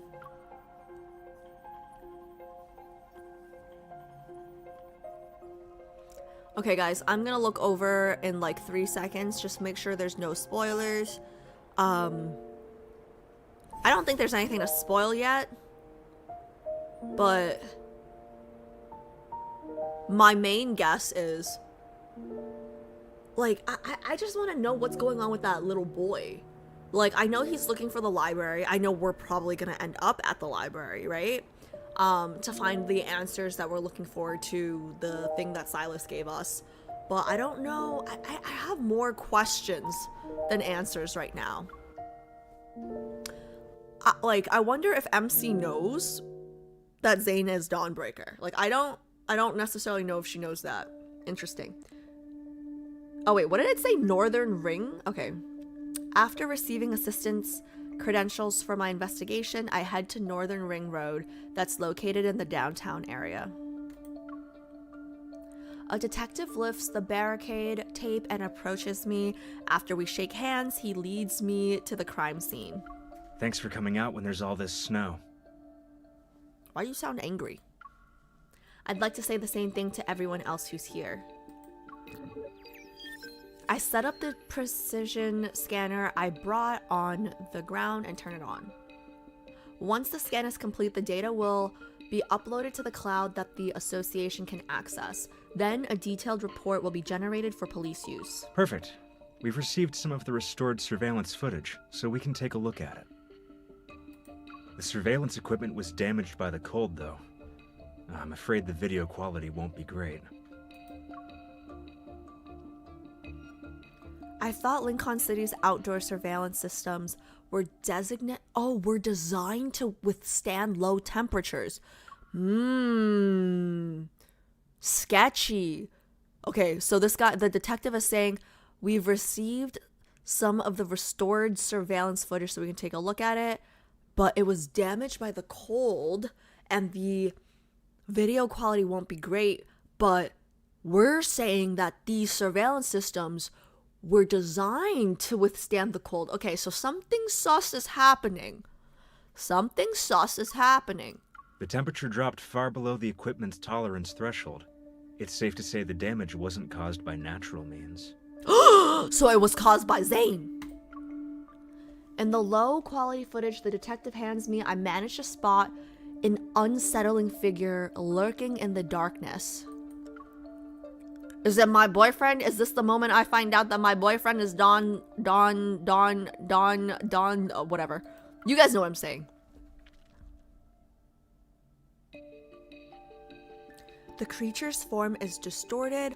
Weapons that look like hooked tendrils grow from its body compared to the ones I've encountered before. They seem to have grown significantly stronger. Oh shit. What about Dawnbreaker? Did you catch them on camera? Oh, so I don't know. Tis my boyfriend. Interesting. The detective shakes his head. They managed to avoid being captured by the surveillance system. Meticulous and efficient. That's my Zayne. Meticulous and efficient. As I approach the damaged guardrail by the road, my hunter's watch immediately starts blaring an alarm. The initial Metaflux readings are extremely high. The Alterum is already similar to a Wanderer. So that's it then. We should deal with these Alterum before they completely degenerate into Wanderers. Perhaps this so-called serial killer is actually a hero.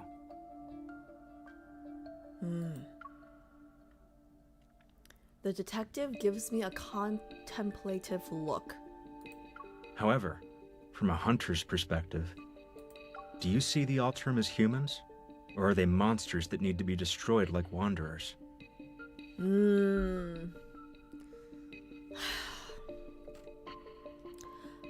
Do you see the Alterum as humans, or are they monsters that need to be destroyed like Wanderers? So Alterums, I guess for me the question would be, are Alterums like William and like that kid? Like there's no chance in saving them, right? Like if there's no chance in saving them, then like they have to be destroyed. Oh, perfect. It depends. The line between humans and monsters depends on whether they've lost control. Once someone loses control, they become a monster capable of hurting others. It doesn't matter how prestigious their status might be. What a thought-provoking answer. Guys, I don't know why this guy is like... I don't know if I like this guy. What does that mean? What a thought-provoking answer. Isn't like, so what do you think? The sharp wail of an ambulance siren cuts through the wind and snow.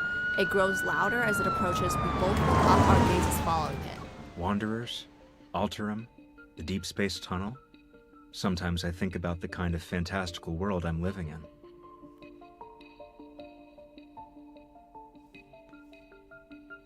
Okay. Weird. If a disaster even worse than the Chrono Rift catastrophe arrives, how much could humanity really do? I mean, I don't know, but I hope it doesn't happen. So the authorities are covering this up and classifying it as an accident. They must be trying to prevent the public from becoming even more panicked. He nods before shaking his head. The Alterum will cause panic, not the murderer.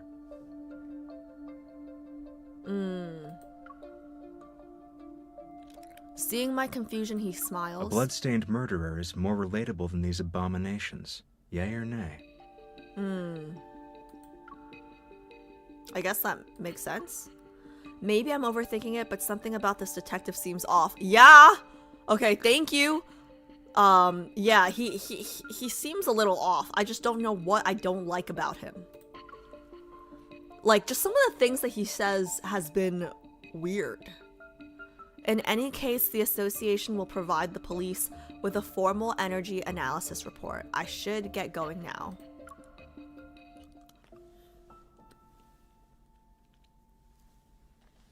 On my way home, I opened the forum post that Tara sent me a few minutes ago. It's about Dawnbreaker. They think he's a murderer?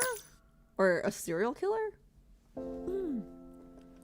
Urban mysteries. Let's expose the truth about the mysterious killer who only appears in snowy dawns. Dawnbreaker. Has anyone else noticed that the Alterum in Lincoln City have been slowly disappearing these past few days? That's because the mysterious killer has appeared in Lincoln City, the Dawnbreaker. Mysterious killer or hero, bro? Like,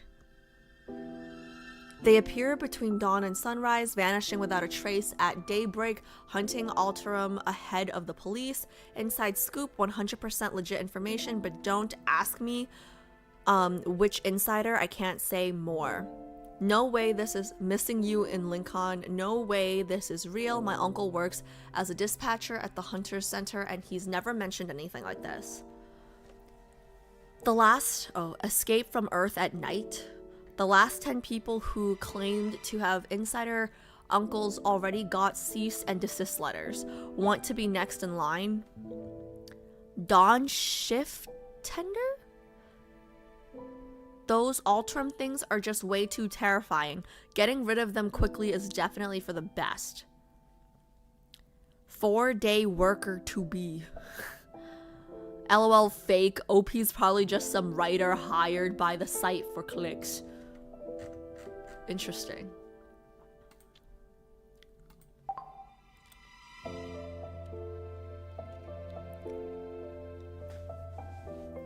I don't know how I feel about this. Like, he is... I feel weird about this. Like, how do I phrase this, chat? One, the detective gave me really icky feels, right? Like, I just feel icky about the detective for some reason, and I can't quite put my finger on it.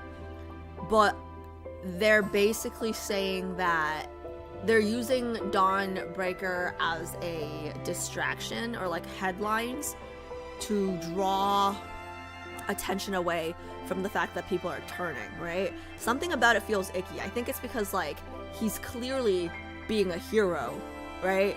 But we're using him for negative attention to draw things away from, to draw the, like, it just feels weird to me. I don't like it. I don't like it.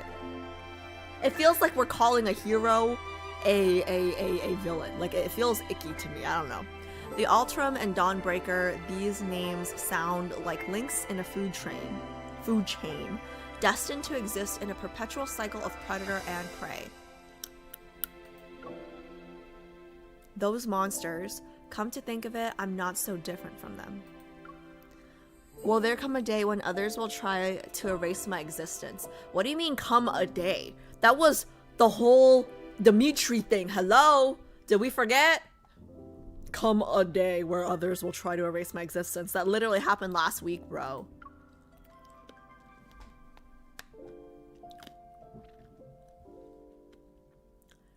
As this crosses my mind again, I find myself strangely at peace.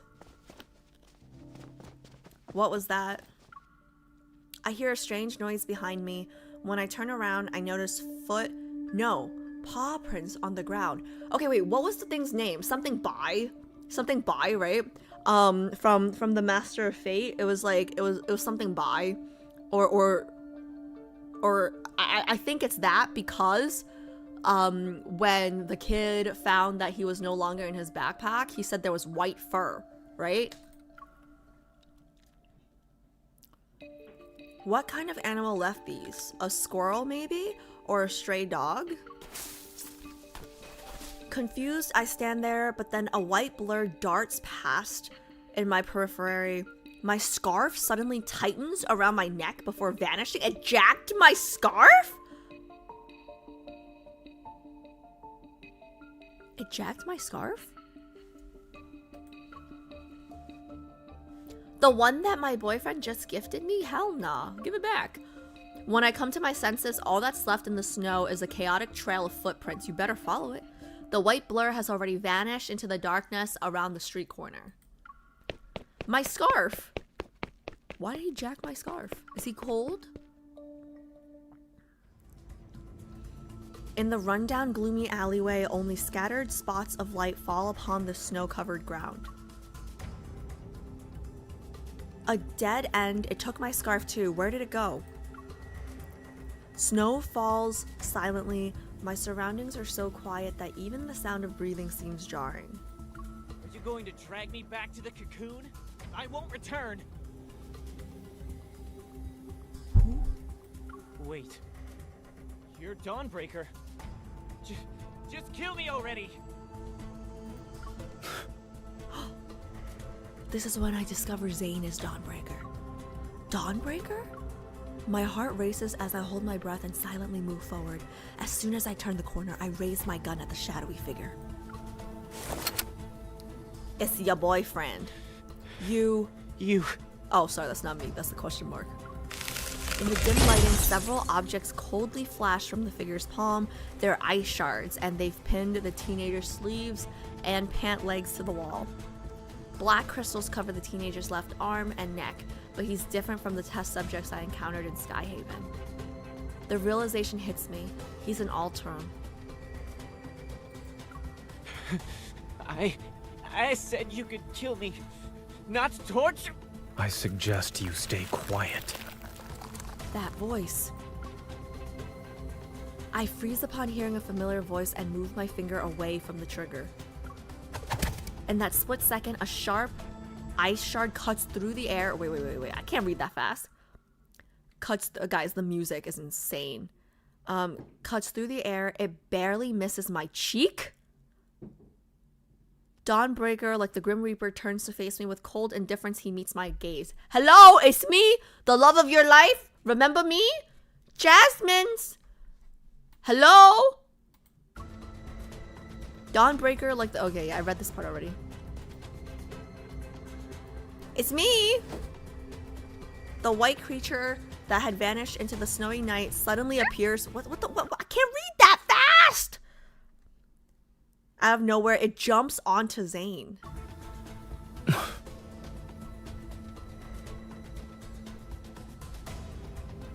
Does it jump onto Zayne in like a friendly manner or like an attacking manner? Because like, does he recognize Zayne? Do you guys remember, I don't know what kind of animal it is, right? But remember when we first met Zayne in Master of Fate, he thought we hurt his pet?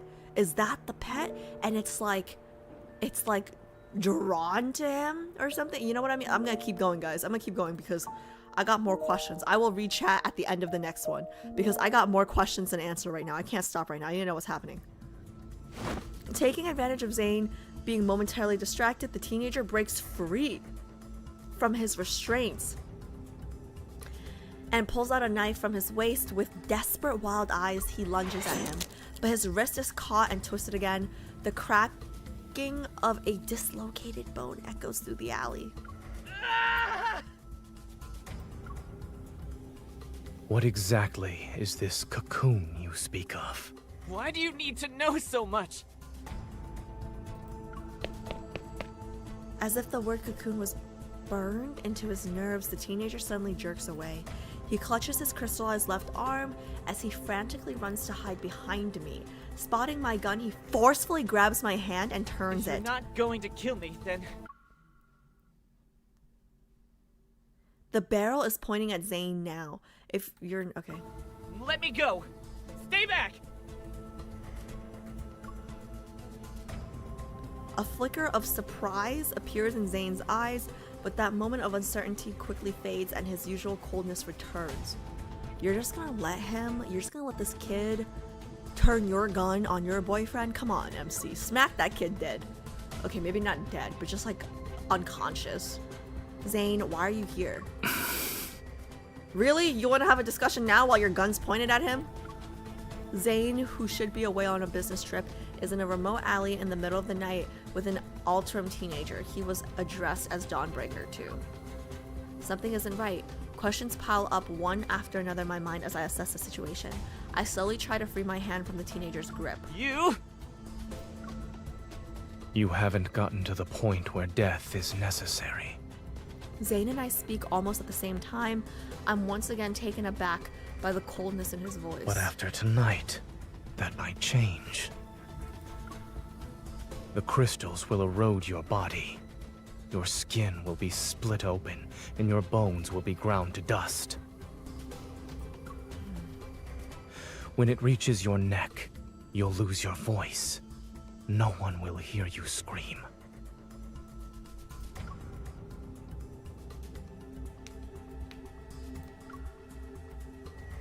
The person I've met before is the same one standing before me, yet this version of Zayne feels like a stranger. I don't know, it's kind of hot. Like, this version of Zayne is working for me, so I don't know what she's saying. His voice is cold, his gaze is cold, even his breath is the epitome of coldness. Something seems to trigger a memory in the teenager. His voice trembles as his body crawls like a bow being drawn back. He buries his face into his knees. You're right. They all died like that after emerging from their cocoons. Cocoons? I want to live. But if I'm going to turn into a monster, what's the point? Rather than let the cocoon turn me into a mindless monster, I'd rather die. Yeah, but what is this kid saying? Is he like not listening? Because Zayne literally said you don't have to die yet. Like let him do what he needs to do tonight so you don't die tomorrow. Like, he literally just said you don't have to die. Zayne remains silent and he lowers his gaze as ice crystals silently form his palm. How does he save him though? Like, do they just chop off the arm? Because he says like it's only like one arm that's like crystallized, right? Do you just like chop off the arm? Is he really going to do this? A dignified death doesn't exist. Thinking you're in control of the situation by choosing to die, you're only comforting yourself with a lie. It's kind of hot. Did you escape just so you could die like a dog? Why is this attractive to me? Don't lecture me with that nonsense. The teenager straightens up and lunges at me again, his hands trembling uncontrollably, yet he grips my gun with all his strength, refusing to let go. What kind of hunter am I that I can't shake off a little teenage kid? Aren't I supposed to be one of the best hunters on one of the strongest, like, teams? Like, why? Like, just knee the kid in the groin. Like, what the hell is going on? You're a hunter. A hunter's gun can kill a monster like me, right? Pull the trigger already! Yo, calm down, son. Calm down, son. You can't be serious. With a flick of my wrist, I toss the hunter firearm away and kick it out of reach. That's the best you're gonna do? What if somebody else who's a bad guy runs across the street this moment and grabs your gun? That's not good. The teenager desperately lunges for the firearm, but Zayne catches him by the wrist and pins him against the wall. Stay calm, focus on my breathing, exhale, inhale. You're trembling. He's probably cold. I know you don't really want to die, so stop saying it. After several seconds pass, the teenager finally comes to his senses. He nods as if emerging from a trance. I steal a glance at Zayne. His expression is completely serene and unmoved. It's as if he's an aloof observer standing at the crossroads between life and death. Ooh, like the Grim Reaper. I move closer to Zayne, firmly holding his hand in place, and give the teenager a gentle smile. You heard what he said, right? He said you can't die yet. He's the best cardiac surgeon in the city. If he says that— Shut up! Shut up, MC! Don't identify him, okay? He is Dawn Breaker. You can't Oh man, she's doxing him. She's doxing him. If he says there's hope for you, then you can be optimistic about the future. She's doxing his day job! He's a doctor? I know he might not look the part right now, but he really is the best in his field. Just don't misunderstand his intentions. You need to go, now. The teenager freezes for a moment. As soon as Zayne shifts his foot ever so slightly, the teenager spins around and runs away.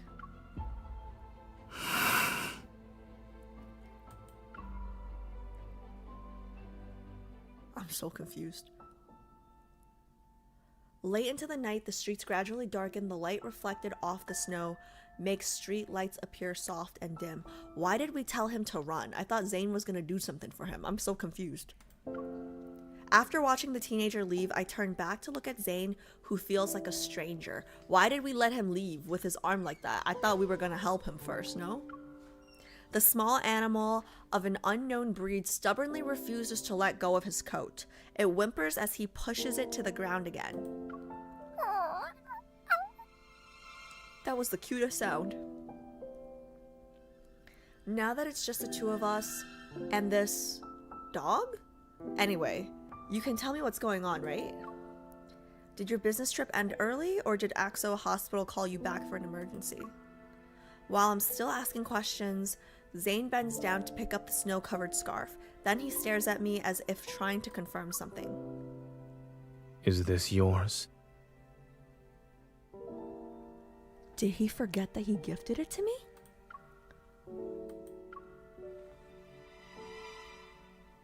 If I remember correctly, this is the scarf you picked out 3 days ago. Oh, then it's mine. Huh? Is he fucking with us, or is he got amnesia? Split personality? Huh? Wait, he's fucking with us, right? No take backsies! Oh no. Oh no, I think I'm getting sick. No take backsies. As soon as he says this, Zayne walks right past me. Wait, guys, did he forget? Like, is this a split personality thing, or is he just fucking with me? He's fucking with me, right?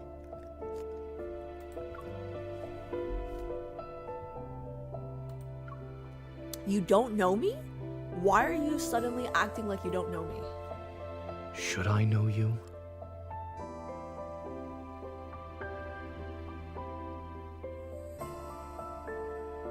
No. No. No.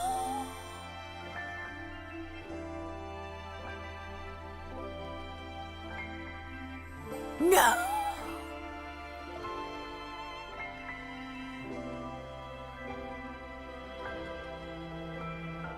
No.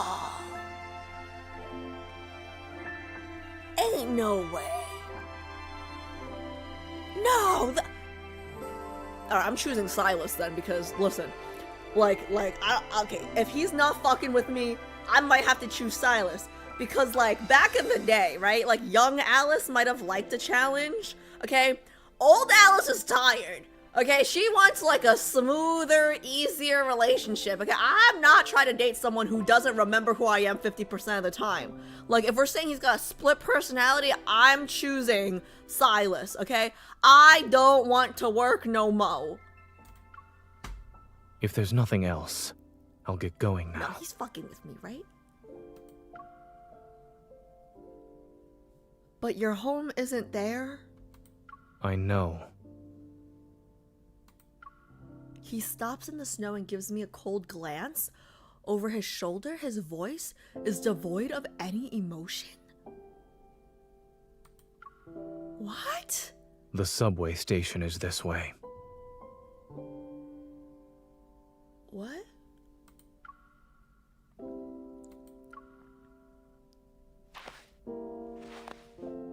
I have so many questions right now. On the empty street, our footsteps crunch in the soft snow. With his tall stature and long legs, Zayne strides quickly and widens the distance between us. I have no idea where he's heading or why he's acting like he forgot who I am. All I can do is quicken my pace to catch up to him. No. Guys, I am too old for this. Hard to get does not work with me, okay? I am too old for this. Zayne, answer me. I step in front of him to block his path. A mix of frustration and disbelief makes my chest tighten. Bro, you can't just send me desserts every day for a month and then forget me. What's the matter? That's my line! Has your evil gone out of control again? The puppy whose species I don't recognize catches up to us. Its gaze flits between him and me. No, I'm perfectly fine.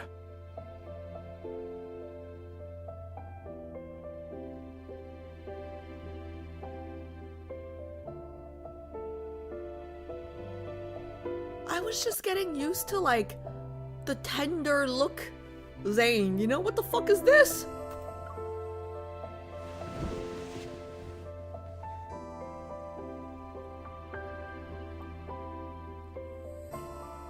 Zayne casually brushes me aside. Oh no, he didn't! And continues.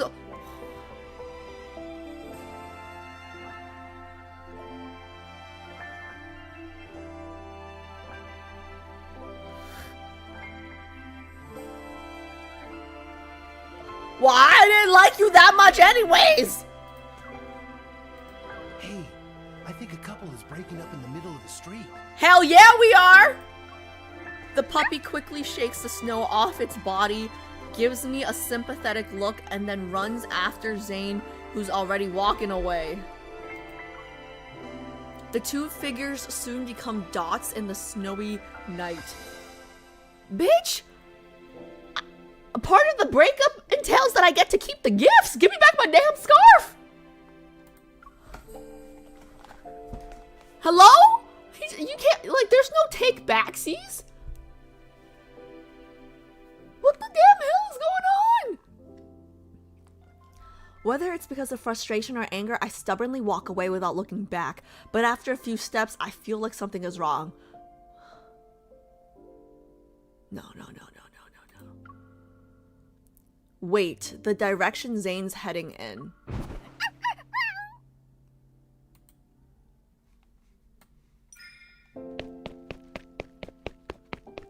My heart races as I quickly follow the footprints in the snow. Zayne lies unconscious on the ground? Yeah, you leave me, you die. That's the that's the moral of this story, okay? You leave me, you're dead. That's the moral of the story. All my exes are still alive. Disclaimer. All my exes are still alive. Okay, just wanted to disclaim that. Okay. Zayne lies unconscious on the ground, his brows tightly knitted as if darkness is dragging him down into its depths. Wait, so he's just lying on the snowy ground? Zayne? I crouch and shake his shoulders, but he doesn't respond no matter what I do. Hey, remember what he did to us? Break a cup on his face, on his neck. Like hit his neck with a cup. I can't just leave him like this. Yes, you can. He forgot you. I try to help Zayne up.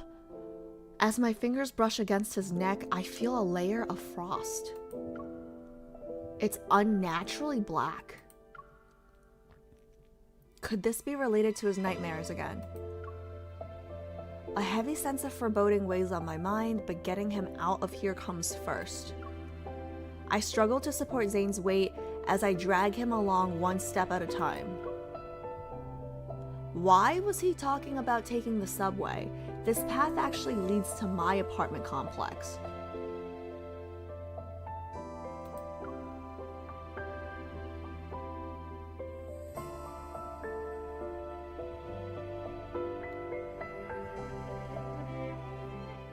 Okay,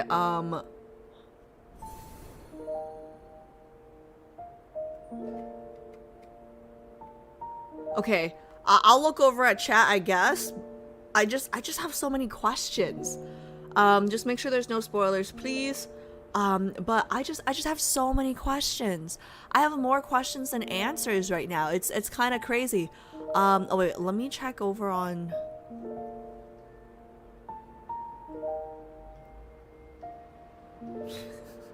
He really said, "Give me that cashmere back." I'm dead. He really said, "Give me that cashmere back, bitch." Xavier is about to look out the window and see MC drag a grown man like she's hiding a body. True. Keep going. You'll get some answers soon, but not all the answers. Keep reading. Don't have to read our I'm too old for Hard to Get relatable. Yeah, right? Like, Keep going. Okay. Yeah, I just have so many questions. Like I thought we'd get more answers, but I just have more questions.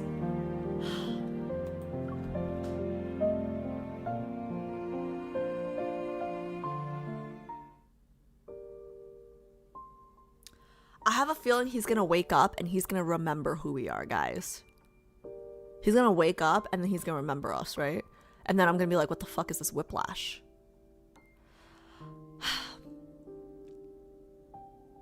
Oh, one last thing before I continue. I just want to let you guys know that, like, personally, when I watch Chinese dramas, K-dramas, whatever, I hate the amnesia trope, you know? Like, your mom hates me and you suddenly get into an accident and she takes advantage of your amnesia to introduce you to a new girl, and she tells you that, like, this is your girlfriend and you guys are deeply in love, y'all engaged or whatever shit, and she tries to get rid of me. I hate that trope. That is, like, the worst trope, okay? And then, like, oh, she, like, tells you, you know, now that he has forgotten you, just move on because his life will be better without you anyways. And then, like, you know, she tries to bribe you with more money, and then, like, when you finally decide to leave, all his memories come back. Like, I fucking hate that trope, man. I hate that trope. I fucking hate that trope so much. Yeah, that's this whole game. What is? Oh, more questions and answer, Cat. Don't worry about it. That's but amnesia tropes can be cute. I hate amnesia tropes. I don't like amnesia tropes. How the Koreans would call it, it's a type of plot that makes you feel like eating sweet potatoes. Huh? Eating sweet potatoes? I love sweet potatoes, but I hate amnesia tropes. So I don't get it. Why does it sound like this is But I do read a lot of webtoons like this because I live for the drama. Girl, same, but that's why I mean, like, whether it's webtoons, K-dramas, fan fictions, like it's just I don't like it. It's so angsty, you know? Like, how are you gonna forget everything that we've been through, bitch? This whole game is amnesia over and over again. True. I forgot everybody. You right. True. It depends how it's executed for the amnesia tropes. Amnesia is cool when they fall in love all over again despite forgetting each other. It's kind of beautiful when you put it that way, right? I mean, when you put it that way, it's kind of beautiful. It's like, it's inevitable, you know, soulmates bound to be together anyways. The sentiment is basically when you eat sweet potatoes, it is hard to swallow. I got no issue swallowing. That sounded weird. I got no issue swallowing sweet potatoes. I love sweet potatoes, you know? Anyways, on that note, I'm gonna keep going, guys. That got weird. I'm gonna keep going. With his weight pressing against my shoulder, even a usually short walk home felt endless. Zayne and I practically collapse onto the bed together. Oh ho ho. The snow from our coats scatter onto the floor. You have to undress him now, otherwise he's gonna get sick. Cause the snow. The little white animal anxiously bounces back and forth on the sofa. I pick it up and gently shake Zayne.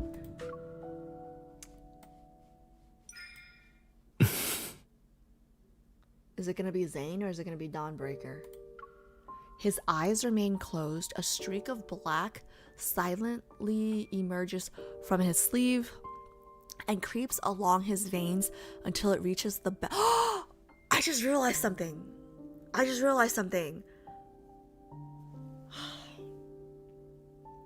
The notes from his dreams are experiences from Dawnbreaker's life.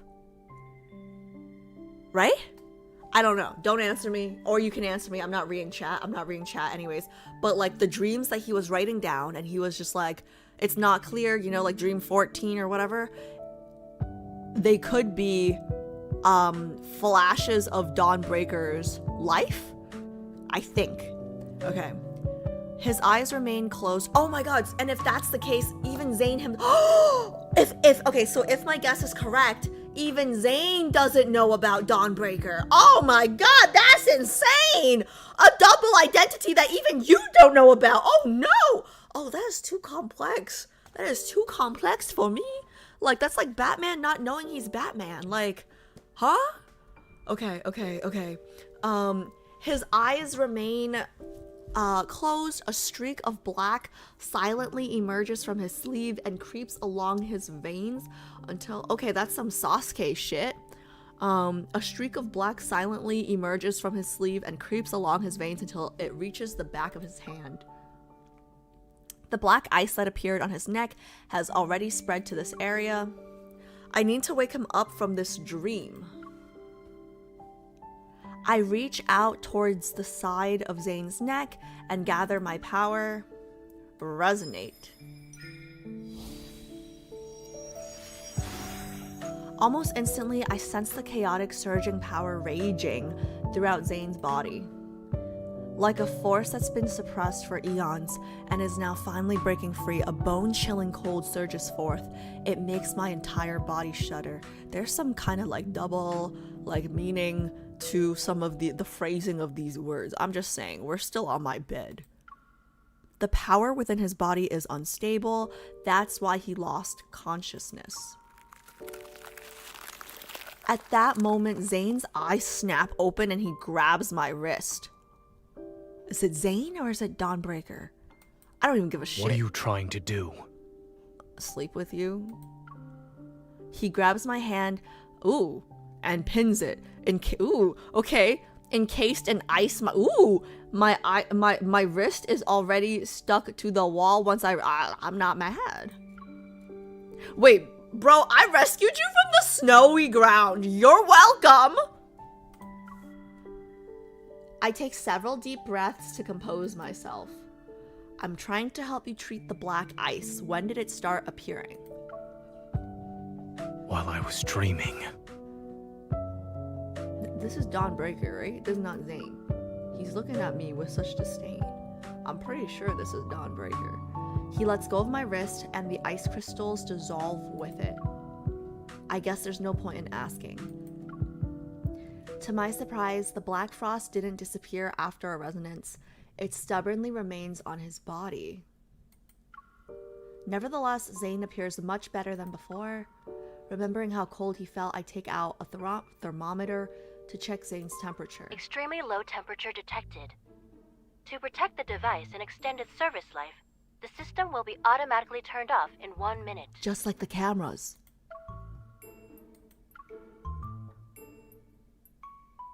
Oh, the music change. The music change? Is this Zayne then? Is this Zayne then? The music change, guys. The reason for the extremely low temperature isn't concerned and tries to prop himself up. The reason for isn't concerned and tries to prop himself up. Seeing this, I pull out an old-fashioned infrared thermometer and aim it at him. Freeze. Cute. Oh, it's Zayne then. I press the sensor against his forehead and playfully pull the trigger. Oh, this is cute. You're being childish. You forgot me! As expected, he doesn't move. Beep. Lost in thought, I stare at the screen showing his abnormally low temperature. No wonder all the surveillance cameras at the crime scene were damaged by extreme cold. Even though I'm not sure if it'll help, I take out 2 fever pills and hand them to Zayne, along with a glass of warm water. Well, if you want to help warm him up, there are other methods. That's just medicine. saying. You can take it, I'm not Caleb. It's bitter. I'm not consuming it. You want chocolate cake with it or what? You're a doctor. You of all people can't complain about bitter medicine. For what must be the first time in his life, Zayne's face shows an expression that can only be described as okay and... Not knowing how to help him recover, I head to the kitchen and make fresh carrot juice. He doesn't like carrots! I doubt it'll do anything though. He doesn't like carrots! Yo, you don't even know your boyfriend. He don't like carrots! Unless we're trying to get him back for forgetting us. Make him drink it, yeah. Drink this instead. It's your favorite, bitch. You know my preferences that well? Is this Dawn Breaker? Cause Zayne doesn't talk to me in this voice. I can't. What? Which one are you? Zayne seems genuinely thirsty. He takes the glass, hesitates for a moment, and then chugs it in one go. No, this is Dawn's Breaker. Zayne would not drink that. This is definitely not my Zayne. Zayne would have made a bigger deal about it being a carrot drink. Well, do you want to give a more detailed review this time? He meets my gaze as the entire glass of carrot juice turns into a solid column of ice in his hand. It's awful. No, this is Dawn's Breaker. The voice. The voice is not. I see. Your hatred for carrots is written in your DNA. At least he's consistent. At least his taste buds are the same. But now we kind of lose credit because, oh no, if it's Dawn's Breaker and we told him he likes this drink and he's like, oh, you know me that well, and then he drinks it and he says it's awful, do we lose all credibility? As the night deepens, the hustle and bustle outside my window gradually fades into silence. I gather every blanket and quilt in the house to stack on top of Zayne. Then I crank my heater up.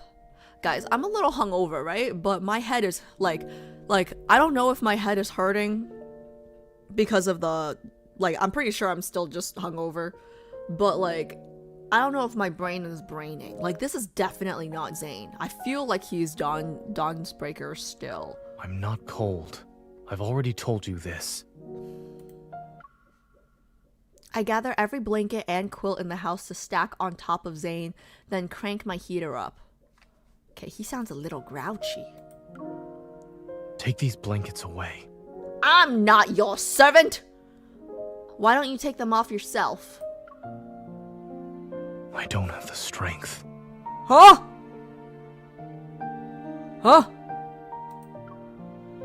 Then don't move. He purses his lips only to furrow his brow a moment later. That's kind of cute.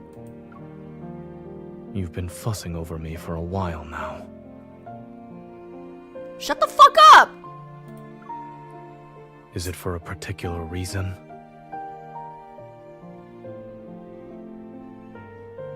I'm not saying shit. You forgot me.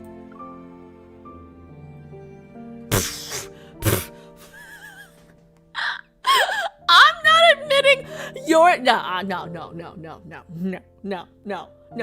We're not telling him he's important to us after he forgot us. In what world? Not really. Not really. I was passing by and couldn't leave a weird person by his lonesome. I'm weird. You fell face first into the snow. Wouldn't you say that's kind of weird? But honestly speaking, I care about him because he's Zayne. I don't need any other reason. Yeah, it's fine. Just don't say it out loud, girl, okay? I see. Thank you for your concern, stranger. Ouch! That hurt! Guys! Oh!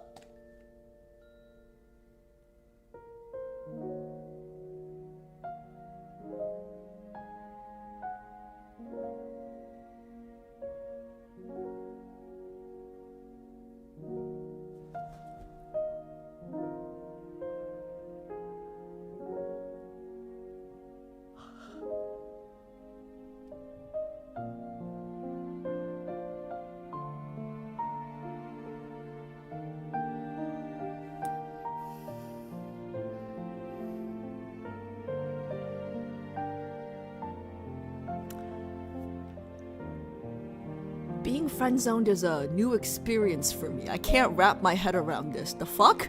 Did he just like friend-zone me? I feel like I just got friend-zoned, but like not even friend-zoned, like stranger-zoned. Like, what the fuck does he think I do? Like, do I just drag random strangers on the streets and like put them on my bed and then like cover them in blankets because I'm bored? Like, the fuck? What do you mean stranger? Like,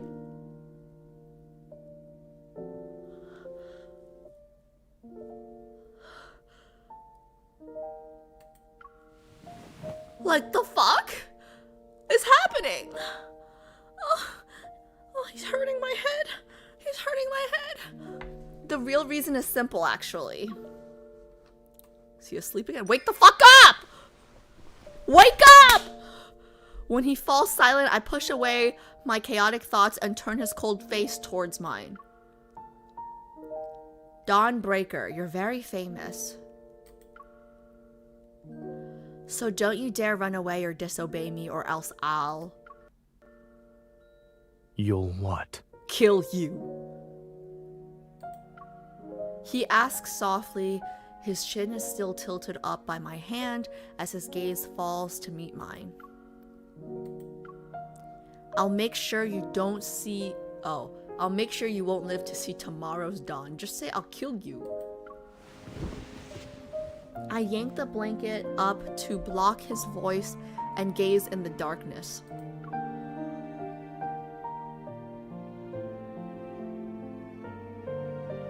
What you described is not the first time this happened to Zayne. I witnessed it once when he was doing research with me at Mount Eternal.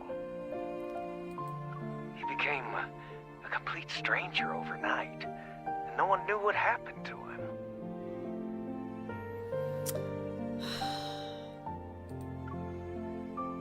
I figured this wasn't the first time Zayne had been in this state. Dr. Noah's words only confirmed my suspicions. How did he recover from it? That's something only he knows. Ah! Over the phone, Dr. Noah sounds just as troubled as me. Back then, he ventured deep into Mount Eternal by himself, as if he had something to do there. When we saw him the next day, he had returned to his usual self. The one we all knew.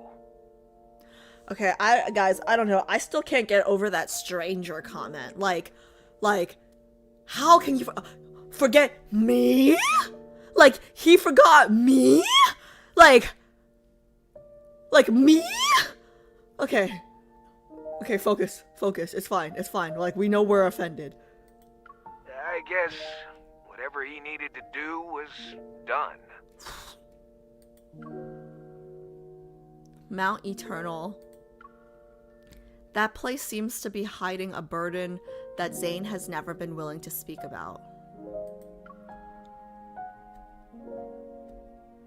But my intuition tells me that whatever changed in Zayne must have happened before the Mount Eternal incident.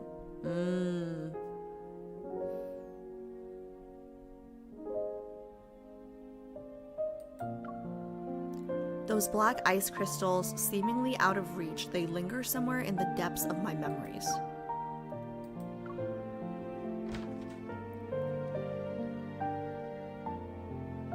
When I open the door again, I find a ball of white fur sitting by the bed. It's wagging its tail at me. When did you sneak in? It sounds cute as fuck. As I get closer, I notice the creature is contained within a semi-transparent dome made from the ice evol. It restricts its movements. I don't even need to ask who did this. Zayne really doesn't show mercy, huh? The puppy-like animal lets out what sounds like a bark of agreement. I reach out to dispel the evil ice barrier, then I sit down with the creature in my arms. Now closer to Zayne, I can see his eyelashes trembling in his deep sleep. They're like the wings of a weary bird that's finally resting at home. There we go again with the birds with Zayne. I don't know what you're dreaming about, but I hope they're sweet dreams. They're never sweet. It's fucking Zayne. Angsty as hell, this dude. Good night, Zayne.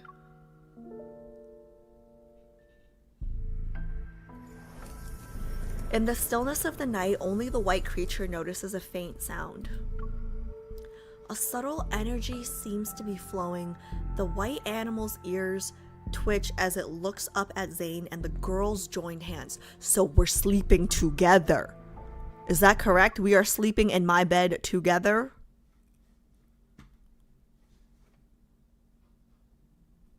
Okay, that's what I'm gonna take this as. The cold, corrosive sensation gradually fades. A warmth surges through Zayne's cold fingertips like water traveling through a leaf's veins. For this soul that's been trapped in nightmares for so long, the unmelting black ice covering his body finally recedes bit by bit. Oh, so when I wake up, it's my Zayne again.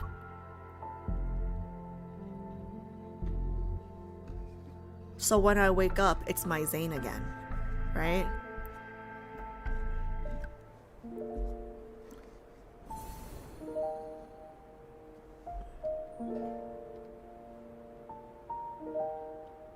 Okay, I'm gonna look over for a second, guys. Ah!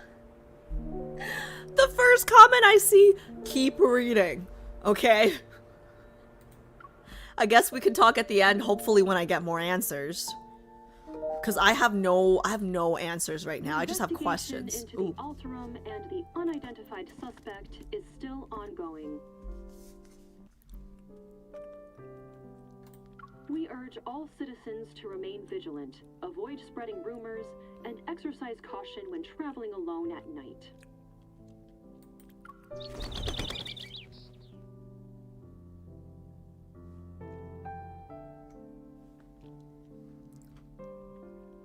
Hey, JHP, I saw out of the side of my eye this big purple sparkly thing. How did you do that? What is that? Like, that's like a super highlight. Like, I couldn't even ignore it out of, like, the corner of my eye. Like, it's so big and purple. The heck? That's new. Okay.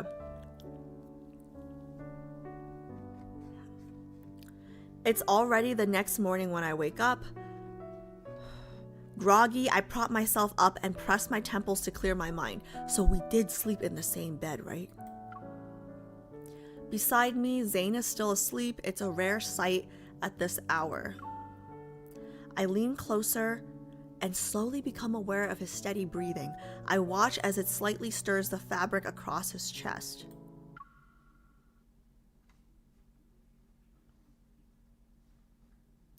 So they did sleep in the same bed. They slept in MC's bed together.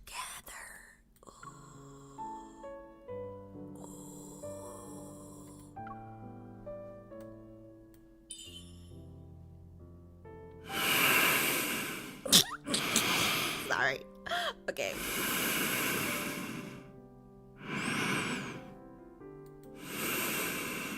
Hey, wake up! This is payback for making me haul you home through the heavy snow yesterday. And that's for freezing my hand to the wall.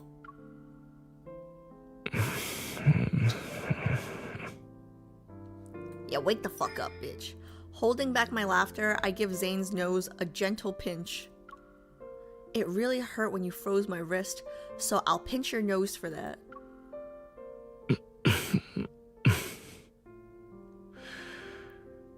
Is messing around with people while they sleep a habit of yours? That still doesn't sound like my Zayne. That still does not sound like Zayne. I thought he was gonna wake up as Zayne, but it still does not sound like. But he's looking at me like Zayne. He's looking at me like Zayne. So maybe it's just his morning voice. Like when he just woke up, he sounds like Dawn's Breaker, but he's looking at me like Zayne. You know, like that's the look that Zayne gives me, not Dawn. Okay, so he's Zayne, I think. I feel his warm breath on the top of my head. My breath hitches as I meet his slightly weary gaze. Zayne? The morning light filters through the curtains and falls onto his tousled hair. Looking into those eyes, I can tell that familiar Zayne has returned. Yes.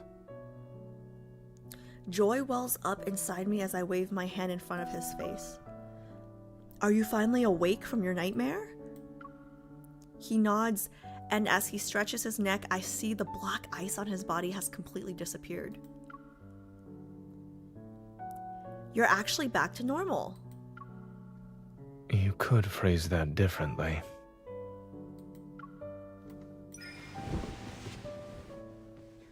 You called me stranger last night! Before he can say more, I embrace him. He doesn't pull away and gently wraps his arms around my waist. Congratulations, I'm the first person you saw when you woke up.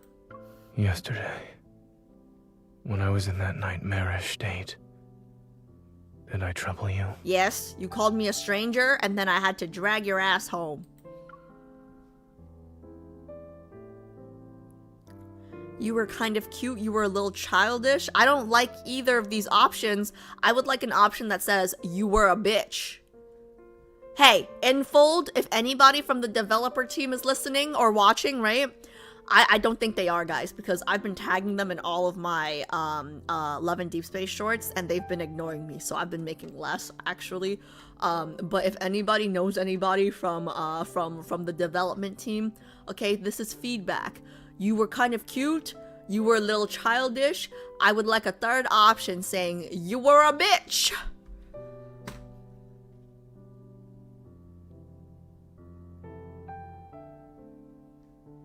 I guess we don't want him to feel bad if he can't control it. He probably already feels bad about it. Maybe a little, you were kind of cute, whatever. You were a bitch. Especially when I pinned you under the blanket. You could only see the blanket. How was that cute? Seeing that cold and willful side of Zayne, even for one night, reminded me of when we barely knew each other. I feel at ease as everything falls into place. A moment passes, and I look into his eyes again. How much do you remember about yesterday? He's so pretty, though. Ugh, it's so annoying. Zayne rubs his temples and sits up. It's a little hazy, but I remember most of it. Including how you froze my electronic devices and hand to the wall, and how you even told me to not be nosy, and the part where you called me a stranger. Hello?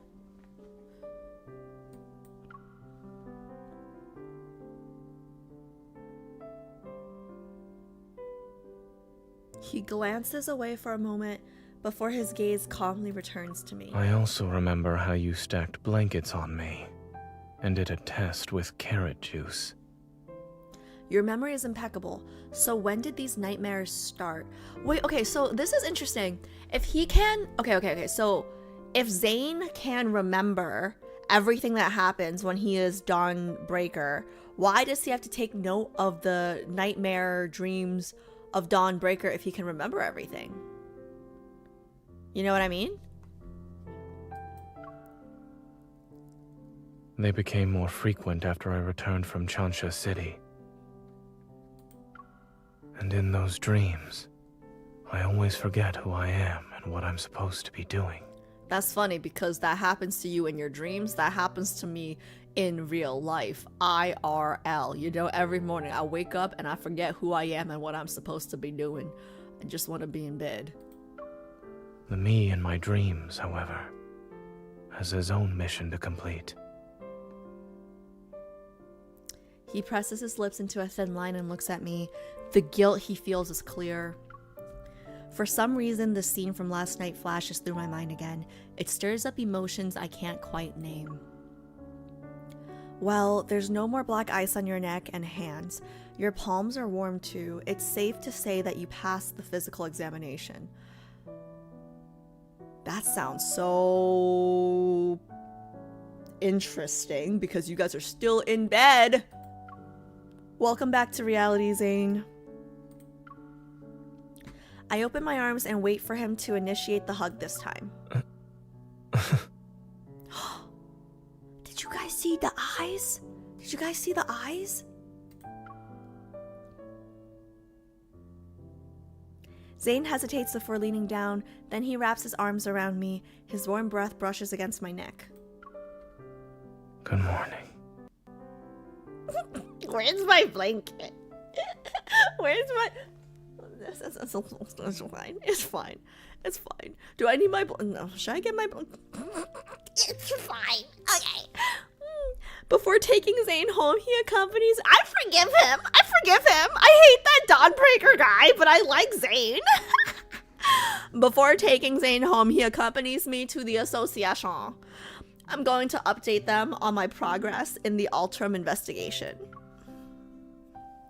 Dawnbreaker vanished overnight. Some people on the forums joked that he had been broken by the dawn. Oh, like he's a vampire? I hope that one teenager that we let go and I doxed don't tell the world that he is Zayne. The police investigation has hit a dead end, and the relentless snowfall is still the biggest obstacle for gathering evidence at the crime scene. While waiting for Zayne to finish shopping, I sit in the car and look at today's news. Ever, which announced the Fountain of Atay initiative, has revealed the first phase of the project, the Val Sanatorium. According to several reports, Val Sanatorium is using medical pods called Rebirth cocoons to treat patients with protocore syndrome.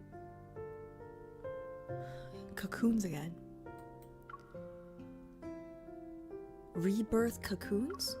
My mind quickly latches onto this word. I heard this term yesterday. But the kid said whenever they come out of the cocoon, they die. You're right. Yeah. They all died like that, after emerging from their cocoons. Rather than let the cocoon turn me into a mindless monster, I'd rather die. Also, where's this kid? The cocoons the Alterum mentioned must be these rebirth cocoons. Sensing my troubled thoughts, the white creature pushes his fluffy self from the backseat to settle on my lap. According to several reports, is using medical pods called Rebirth cocoons to treat patients with protocore syndrome. But based on what we know from that teenager, it's not to treat patients, it's to kill them, basically. Right? Because they emerge and they die. Are you trying to comfort me? Thank you.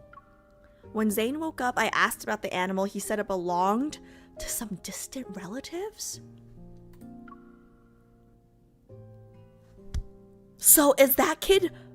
I thought that was Xavier and my kid, and then one of my Instagram or YouTube comments actually said it looked more like Xavier and Silas's kid, right? But is it actually me and Zayne's kid? As for why he got lost, stole my scarf, and refuses to leave Zayne's side, Zayne says he's not sure. So, what kind of creature are you? I decided to take out my phone and use its image recognition feature. As the screen refreshes, it shows a majestic Baizi, the divine beast of antiquity, knows all beneath heaven and earth. Okay, so I was right. It's the creature from the myth that we did. With trembling hands, I cup his face. My gaze travels from his clear eyes to the tiny horns protruding like fresh sprouts near his ears.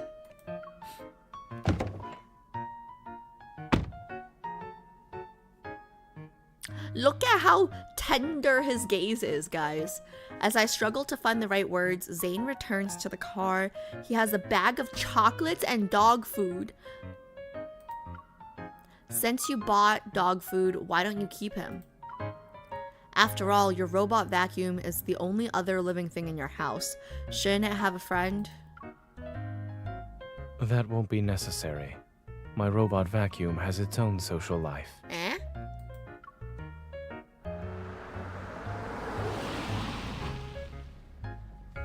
Through the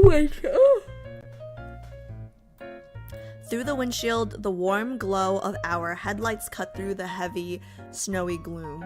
A figure is looking around while standing near Zayne's house. It is! It's a young boy in plain clothes. He's holding books in his arms.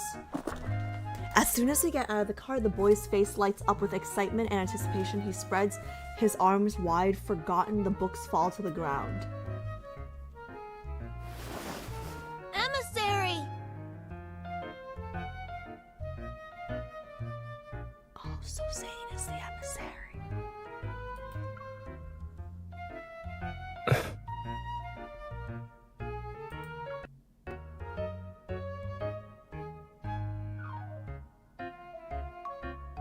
Wait. Zayne is the emissary? Was he? Oh god, it's been a while since I did the reading of the anecdote. Was he the one answering the questions? No, right? Because the person answering the question was just like a person that worked there. It was the person that worked there. It wasn't the emissary, right? Okay, yeah. I'm pretty sure that's right. Okay. So Zayne is the emissary. How many identities does he have? The unfamiliar teenager rushes towards Zayne, who's standing behind me. The mysterious little creature, wagging its tail, runs over as well. Soon enough, all three of them are tangled in a group hug. Let go of me. The teenager steps back, then he excitedly scoops up the small animal. So that's where you went, Shuchi. Why didn't you tell me? Watching this harmonious scene between human and animal, I'm touched, but then I quickly become confused.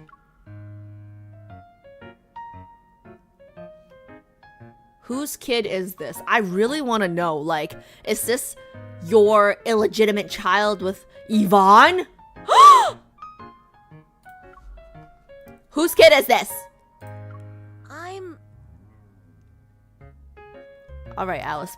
He seems nice. It's a kid. He did no wrong. Zayne guides the boy behind him. The son of a distant relative. He loves sci-fi movies and cartoons. I suppose his latest hobby is running away from home. Are you lying? The kid could pass as yours. And he's the master of that. I lean down to get a better look at the boy. He has delicate features and appears to be around 11 or 12 years old. That's not a teenager. Do you live in Lincoln too? Well, you could say that. I live in the Fractal Library. Excuse me? In a nearby residential area. The Fractal Library? I've never heard of it before. Is it a new building? That's where we're gonna go to find answers to Silas's, the thing Silas gave us. Knowing he's related to Zayne, I find myself adopting a gentler, friendlier tone. Yeah, you better play nice. Is this little guy your pet? What breed? Actually, what kind of animal is it? He's just a regular pet dog. He's not special. Go on, Shuchi. Bark. Bark. He's not special. That doesn't sound suspicious at all. Like, the poor Shuchi is probably like, the fuck? I'm a majestic, ancient, like what do you mean, dog?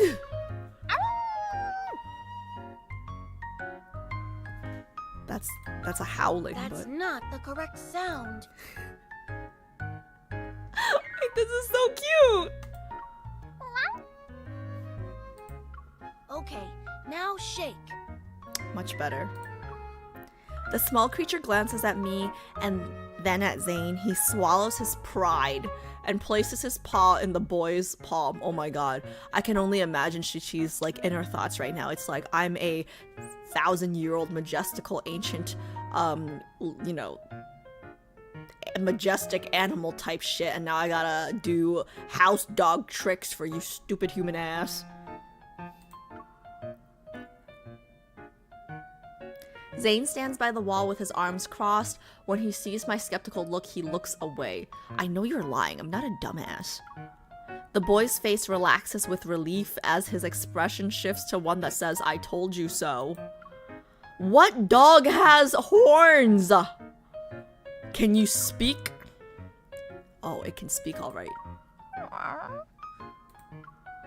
Maybe I'm the one losing my mind here. Seemingly unable to watch any longer, Zayne waves his phone. I just got a text from his parents. They're going to pick him up. Already? Can't you stay a while longer?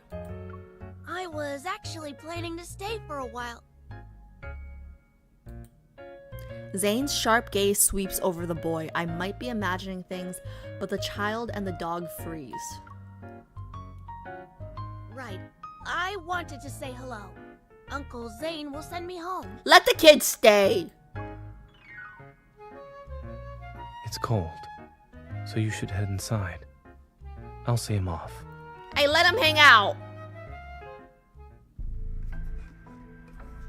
What's going on? I have so many questions. In the dim daylight, Zayne watches the girl wave goodbye. She's out of sight once she closes the door behind her. You're just gonna listen to him like that? I hope she's got her ear pressed against the door, you know? The boy catches a snowflake in his palm and silently watches it melt. Why did you come here? I need answers. Hearing the scrutiny in Zayne's voice, the boy's expression shifts to match its severity. 7 years ago, you promised to take up the position at the Fractal Library. I traveled here because I'm asking you to fulfill that promise. Why?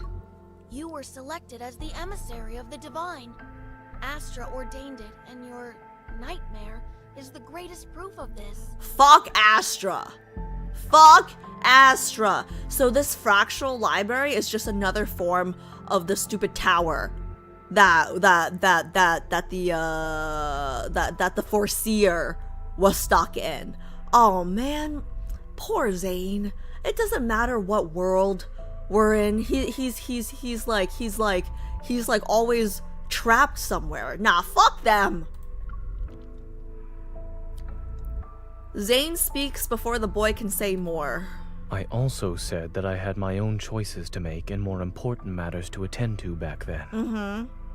The boy's expression grows serene and his voice carries a maturity unlike the one from a few seconds ago. He's not really 11 or 12, isn't he? He's actually older and he just looks 11 or 12. Was becoming that version of yourself in the nightmare also a choice? People think they're making choices most of the time, yet they're unaware that all these options lead to one inevitable outcome. Oh my god, this kid sounds like Ling. Oh my god, I can't have this fight with you, man. I have this fight with my best friend all the time. Like this kid sounds so much like my best friend, guys. For those of you guys who don't know Ling, she pisses me off. She pisses me off. We have like every single one of our disagreements comes down to predestination versus free will. I can't speak to people like this, man. I can't.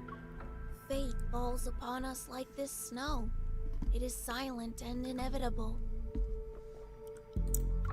And you too are destined to become... Don't tell me what I'm destined to be. I will decide what I'm destined to be.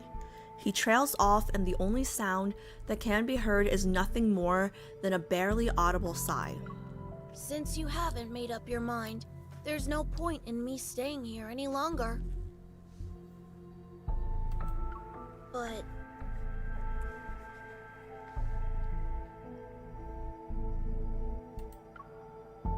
The maturity and composure vanishes as the boy's voice shifts back to a childlike tone. I left the Excessus bracelet you made for me at the library.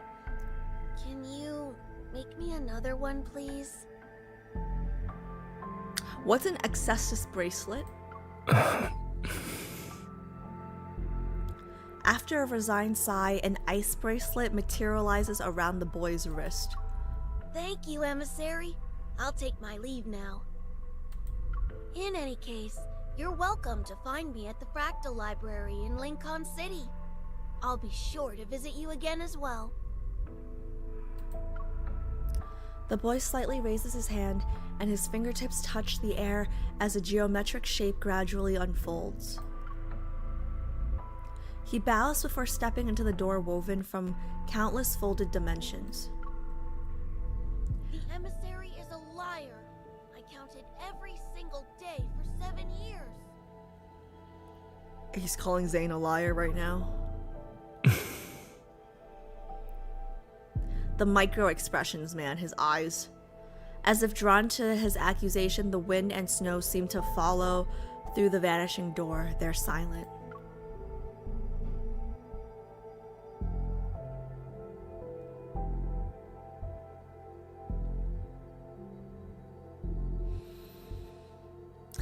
The snow ceases, and Zayne remembers the first time he entered the Fractal Library.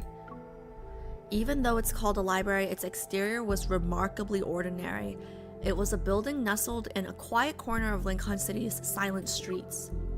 The young boy begged him again and again, so he pushed open the slightly weathered wooden door. Why did he beg him to go in the library?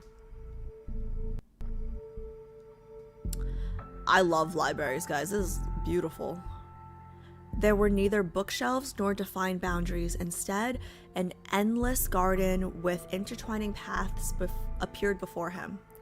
And a library that seemed to belong to another world stood at the point where those paths converged. As soon as Zayne stepped into the backlight, he raised his head and saw countless bookshelves. They reached toward a tower's summit where sunlight poured in. The library's shelves were endless. They were like stairs that lead to another dimension. Then a young person approached them and claimed that Zayne and the young boy were the administrators of this place. In addition, Zayne was destined to become the Fractal Library's owner. Okay, so which one of them was the administrator answering the questions? In the anecdote, was it the boy or was it Zayne? Because I really liked their answers. The young person told him that the Fractal Library, which stood at the intersection of dimensions, didn't really exist in any galaxy. It didn't belong to any civilization either. And each book in the library contained the fate of the world. The fate of the world, okay? Zayne wondered if his own fate was among them. Perhaps his nightmares were hidden within a page of these large volumes from the moment he pushed open the door. On the night he returned home from the library, Zayne had a different dream. In that unfamiliar world, he wore robes. As he walked in a very tall tower, he was leafing through an ancient tomb. Between its pages lay a jasmine petal from a spring day, and that spring day belonged to a timeline he had erased with his own hands. It would forever remain unknown to anyone. This is Tower of Secrets. Okay.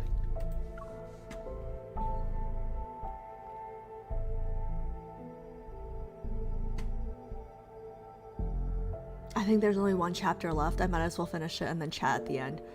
I am so confused. I have so many questions right now. Like, I guess like who was the administrator answering the questions? Just as Zayne enters the house, I finish roasting the tangerines he bought. We roast tangerines? When I glance out the window, I realize the snow has finally stopped. Did your relative leave already? He must have a strict family. Yes. He needs to go home and write his reflection paper. There's a distant quality to Zayne's voice. I sit down beside him and hold out one of the roasted tangerines.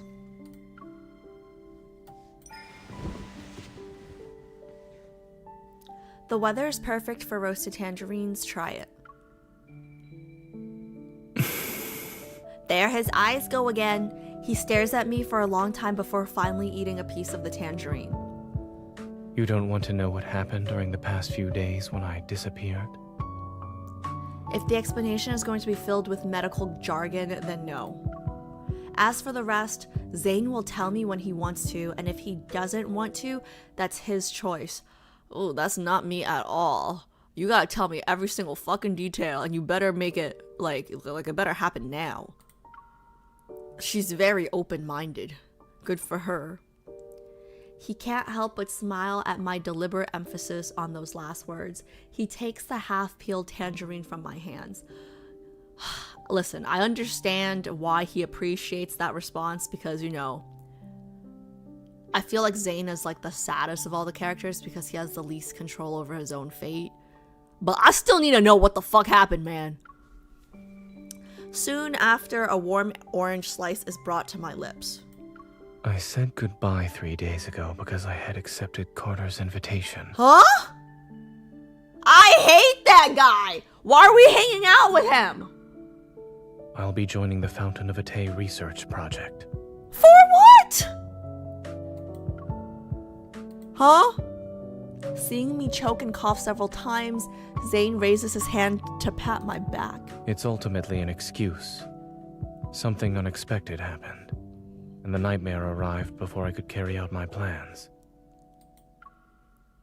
Lately, Oxo Hospital has received a large influx of unusual cases involving protocore syndrome patients. Some died shortly after hospitalization. Others transformed within a month and became... An Altera. Okay, so I see. So he's playing double agent. He's playing double agent, guys. He's not really working with Carter, right? Like he's just playing double agent. Zayne nods. Yeah, we still hate Carter.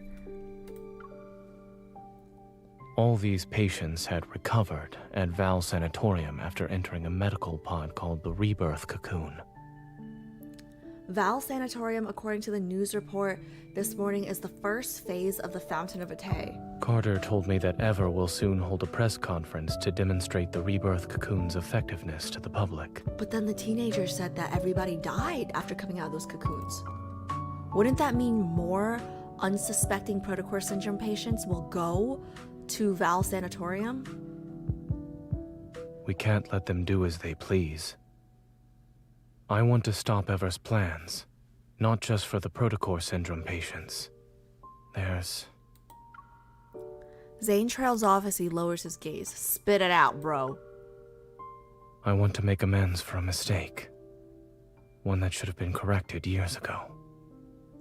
Yet it still haunts me to this day. Is he talking about hurting me? Or is he talking about William? Like, what was he talking about? I realize that for Zayne, this carries a greater, more painful significance. Huh? I know I disappeared with... Wait, what the fuck? It just skipped over. It says darling, but all he does is breathe. Huh? What is this tease? What is this tease? It's just breathing. What a bitch. Before, but...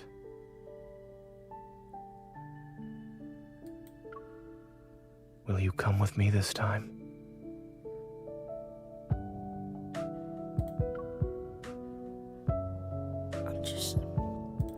I'm just saying, this sounds a little dirty. Will you come with me this time? This sounds like one of those secret time ASMR things. Will you come with me this time?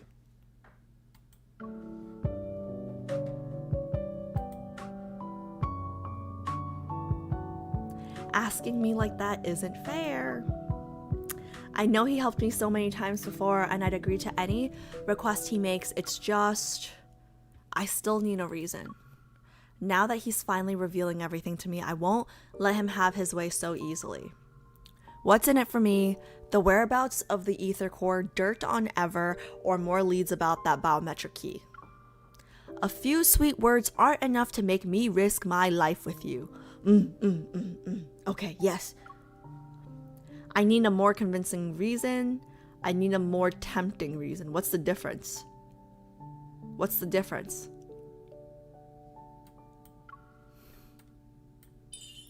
I tap his chest. Do you have anything else that might interest me?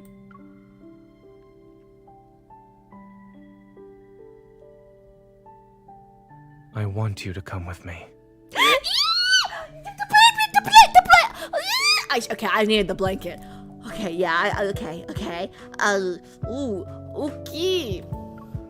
Good reason! I'm there, bro! See you there! He grabs my wrist and gently moves his hand to press my fingers into his palm. I'm there. And I selfishly believe that if I asked you, you'd do it. I'm in, bro. Say no more. I'll be there. I'll see you there. Bright and early. Where's my fucking blanket? Dazed, I see something flicker out of the corner of my eye. A fluffy white tail. Oh, he's still here? Zayne and I turn around at the same time. Shichi, aren't you supposed to be with your owner? Crouched near the robot vacuum, Shichi whimpers. Those clear, innocent round eyes look at me first and then at Zayne. You're staying here to watch the house. Oh, so it wanted to come? In the white testing facility, a row of circular medical pods lines the room. Surrounded by soft, silvery light, they float in the air. Their translucent walls gleam with tranquility. Exquisite and graceful, like meticulously crafted chrysalises, they pulse and contract with the rhythm of beating hearts. At any moment, it seems their contents might break free and soar towards the sky.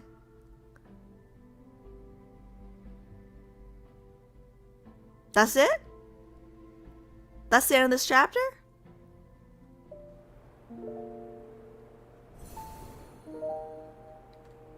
Oh no, there's one more. Oh!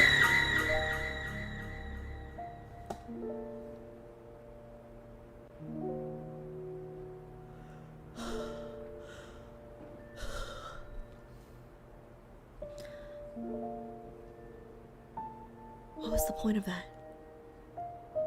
Can I help you, sir? What the fuck was the point of that?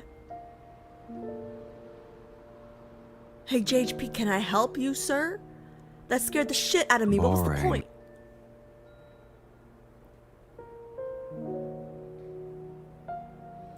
Okay, that got my heart racing for a different, less positive reason. Okay, that scared the shit out of me. And also, stop distracting me with Silas, okay? You're trying to brainwash me into being a crow girly. Okay, one more chapter. I was gonna say that was a weird place to stop. Okay, one more. Thej cheered X100. Sorry about that, stranger. Won't happen again. Too soon for the stranger thing to be funny. Too soon. It still hurts. Okay, too soon. Holy shit. After driving west on the highway for 2 hours, patches of green vegetation finally appear amidst the desolate landscape. Looking through the window, I can see the distant dome of Val Sanatorium loom in the morning mist. After yesterday's events, we decided to tour the sanatorium as visitors to investigate. The Fountain of Ate, the Rebirth cocoon, the press conference, none of these can be tackled in a single move. However, we can assess the situation first before planning our next move. He looks so good. Are we almost there? She needs to pee, that's why she's asking. I feed the last cookie to Zayne as he drives. He nods and takes a moment to gather his thoughts before speaking. That's cute, the cookie thing. There are things I need to tell you. Then tell me. The technology used in the Rebirth cocoon is from a research project Carter and I worked on when we were in medical school. From the anecdote. Back then, I began researching the application of protocors in implantable devices under Dr. Noah's guidance. It was also something I was interested in personally. At first, the research progressed smoothly. Yet when we started doing experiments... We need to stop researching this. Oh, is this the thing that he said he regrets? At the end of the last chapter, it said like he had to like correct something. This is the correction, because from the anecdote, was it an anecdote? No, it was the hell, the underneath the hell, whatever. It was one of those. He deleted his research or erased all his research, I think, if I'm remembering. Sorry, it's been a few weeks. It was when he was doing the research, he figured some stuff out, and then he decided it was against his ethics. He deleted everything. He like got rid of his research or whatever. And Carter was the one that like tried to like get it back. So this is the thing that he's trying to correct, was the thing that he started. And okay, it's coming together. It's making sense. And he looks kind of cute with the little straps here. It's kind of cute. Okay, I get it. I get it. Protocore energy has completely corroded the heart. Our experiment failed. Okay, it's coming together. The heart started beating again. It just grew some black crystals, that's all. Oh my god. This guy has such a punchable face. You guys ever like meet some people? Like I know some people in real life, right? Like you look at their face and you're just like, damn, like you have a really punchable face. Like this guy has a very punchable face. I don't even know how to describe it. Like you look at it and I just want to punch him, you know? Did you know? The lab mouse we performed a protocore implant surgery on transformed into a wanderer and devoured its fellow test subjects. Why did he say that like he's happy about it? Zayne, our experiment wasn't a failure. We succeeded! We've discovered humanity's next evolutionary form! That's not right. Wait, next evolutionary form is wanderers? You think we're all gonna become wanderers? What does that even, what? We definitely need to visit that barbecue place near the campus tonight to celebrate. Don't confuse me by referencing something I love with something I ethically disagree with, okay? BBQ is not going to make this ethical, sir. What a bitch. The experiment didn't lead to new life. Korean barbecue sounds really good. It right turned now. people into wanderers, minions of a protocore. Yeah, what the fuck is wrong with Carter, man? Like, it's like, oh, hey, the experiment with rats, you know, that one rat turned into a wanderer and killed all his fellow rats. Great news. We're doing great scientific research. What the fuck? Like, what is wrong with this dude? It was a Pandora's box that should have remained sealed. I destroyed all the related research data that day. I hope to keep this truth buried forever. But Carter didn't see it that way, huh? No. He named it X-Heart and took it to Xander Sciences. It's disgusting. Because Carter is like, it's so slimy. You know, like even if he contributed to it, right? Like I'm sure it's like, oh, it's a team effort. They're working on a team. It's a research team, right? Like they all worked on it. Still, it sounds like most of the work wouldn't have been able to have been accomplished without Zayne, right? Like Carter is just like a side character who wants to be the main character, and then he's like stealing the main character. It's just, the whole thing is just slimy. You know, it's like you're not capable enough and you have bad moral ethics. It's disgusting, man. Like, what a scrub. It was later implemented in the Rebirth cocoon, which is the first step in the Fountain of Ate. After finishing his story, Zayne falls silent. However, his grip on the steering wheel indicates he's still caught in his memories. This is the mistake he wanted to make amends for. So I was right. Not wanting him to dwell on the past, I clear my throat and lighten the mood. Oh my god, shout out to my Love and Deepspace committee girlies, because if I didn't do the world hell, like the world underneath the hell, whatever, forgot what it's called. Yeah. Thanks, JHP. Applause to my committee girlies, because if I didn't do the lore in that order, I would have not been able to come to this conclusion on my own. So you guys did a great job of organizing that, because now I can kind of piece it together, and that's like that's the most fun part about this game for me. I like putting the pieces together by myself. So had I not read the hell beneath the world beneath the whatever the fuck, you guys know what I'm talking about. If I had not read that, I would not have gotten this whole context thing. Oh man, so good. Not wanting him to dwell on the past, I clear my throat.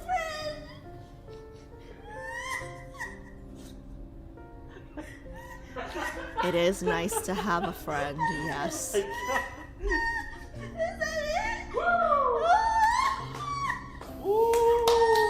Shut up, JHP. I used to think about how if we had gone to the same university, I would have dragged you out to have fun every single day. Yo, that's me. I'm the extrovert that adopts the introverts. That's me. We'd watch the flowers bloom in spring, enjoy the summer rain, collect autumn leaves, have snowball fights in the winter. But based on what I heard, you must have been too busy to do any of that with me. Not at all. In our lab, we always said it's best to take a 4-hour break while data is being collected. Then we can see the results after. So during those times, I would have been available at least. Come on. I was joking. If you were there, I would have always made time for you. Can I get my blanket? It's the last chapter already. I don't even know. It's the last chapter. It's fine. I hate Dawnbreaker. I like Zayne a lot. I don't like Dawnbreaker. The car turns onto, even though he's kind of hot, the car turns onto a newly paved road, passes a sign that reads Val Sanatorium, and comes to a stop in the parking lot. He said he'd always I'm make not time familiar for with me. the sanatorium's interior layout. If you encounter any danger during this visit, remember not to go in alone. Don't worry, I'm a professional. Girl, you couldn't even get your gun away from that teenage kid. While I speak, I catch a glimpse of white approaching us. Is it Carter? Oh my god, I don't want to see Carter. Oh my god, you're fucking nasty piece of shit, slimy bastard. Carter, who's here to receive us, wears a casual white business suit. Only a navy blue butterfly pin adorns his collar. You know what he is? He's a sellout, is what he is, okay? You're supposed to use your research power for the good of humanity, okay? Aren't you supposed to take some kind of Hippocratic oath or some shit? You know what I mean? Like, aren't you supposed to have, like, some kind of higher code of ethics if you're gonna be a doctor that's going to be saving lives? Like, this is disgusting, slimy, sellout behavior. You are a little bitch, and I don't like you. Have you been waiting long, Zayne? Oh my god, nobody's waiting for you ever. Okay, not even your mom. I hate this guy. No, we just got here. Carter leans down towards the car window. Ugh. Upon seeing me, his eyes crinkle and his smile widens. Don't look at me. Don't look at me. I'll punch you in the throat. Don't look at me. When Zayne called about needing 2 visitor passes, I had a feeling you'd be accompanying him. Don't talk to me. Who are you, peasant? Disgusting. I compose myself. Smiling politely, I step out of the car, but just as I'm about to speak, don't speak to him. I don't want to. Ugh. Oh, this is disgusting. He gives me such. I just get such icky vibes from him. Oh, God.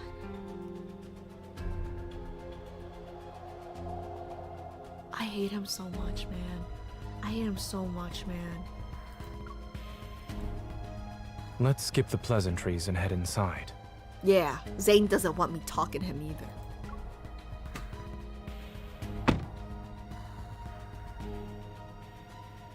Following Carter, we enter the long corridor that connects the parking lot to the sanatorium's lobby.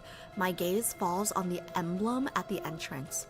Under the curved shape are the following: Eternity Vanquishes Evolution Restraint Group.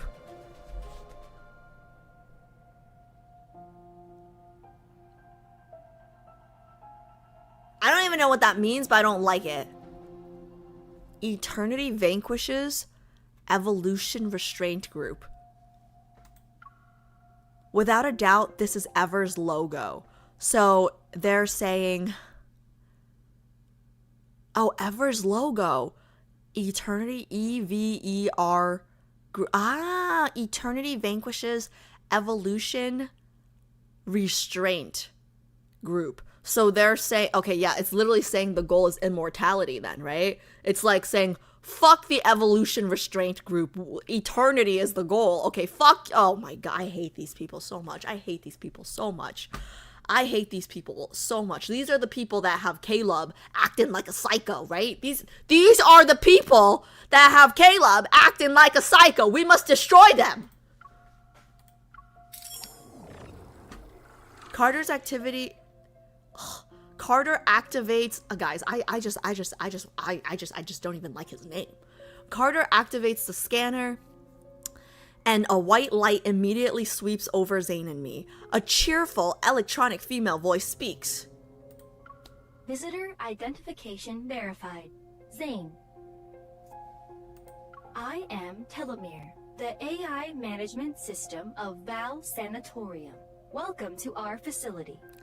I'm so sick of AI, guys. Like, I'm so sick of it. I'm so sick of it. Like, I listen, AI is great for some things, right? But AI is gonna be taking my job. The amount of layoffs at my company this year is ridiculous. So sick of it. We hope you have a good day here at the sanatorium. I hate this. The doors slide open and we enter the first floor lobby of Val Sanatorium. Pristine white surrounds us. The ceiling is unadorned, its white surface seamlessly integrated with the recessed lighting system along its edges.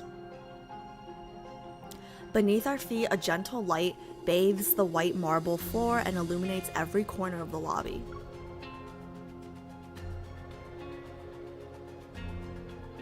This place seems bright yet oppressive. Like an asylum. Yes. Pristine, silent, and unchanging. It's as if time itself stands still within these walls. Immortality is the goal. On brand.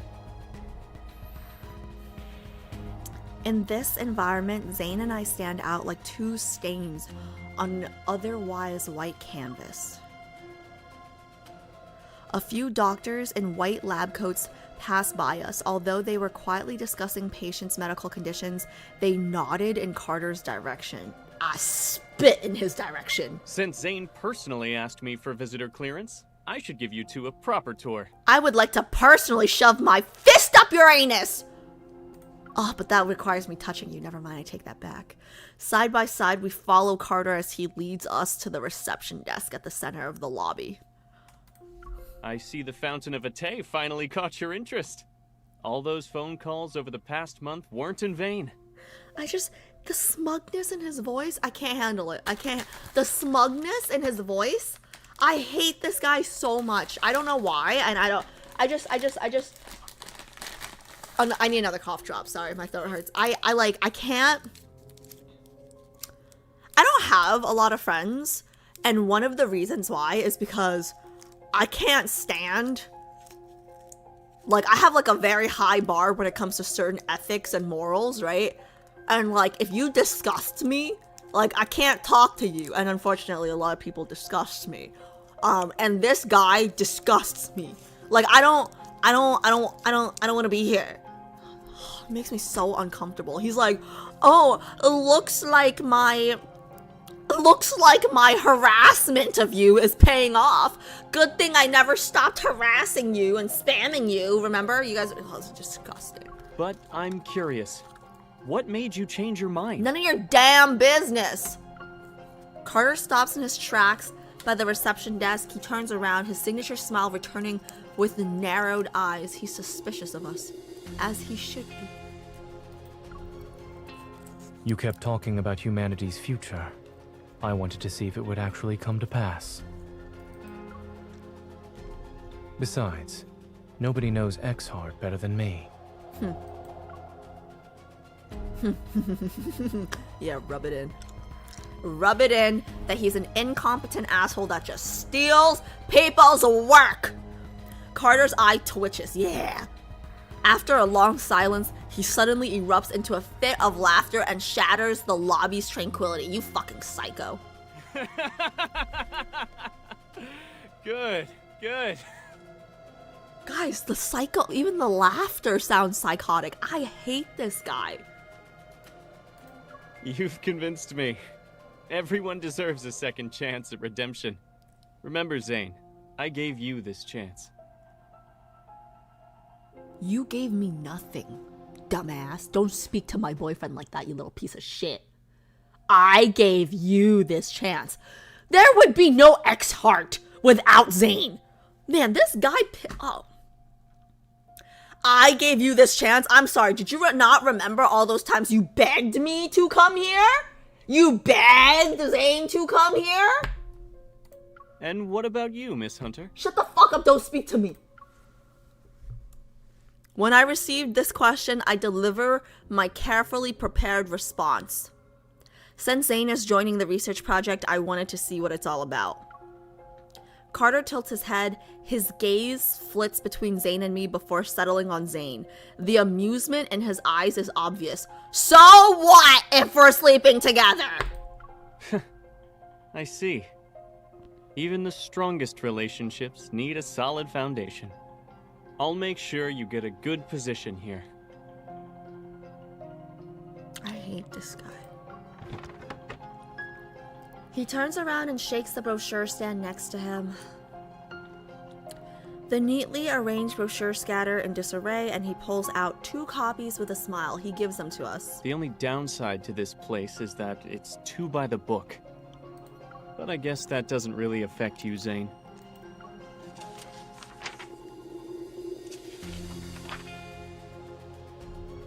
It's about complicated medical cases.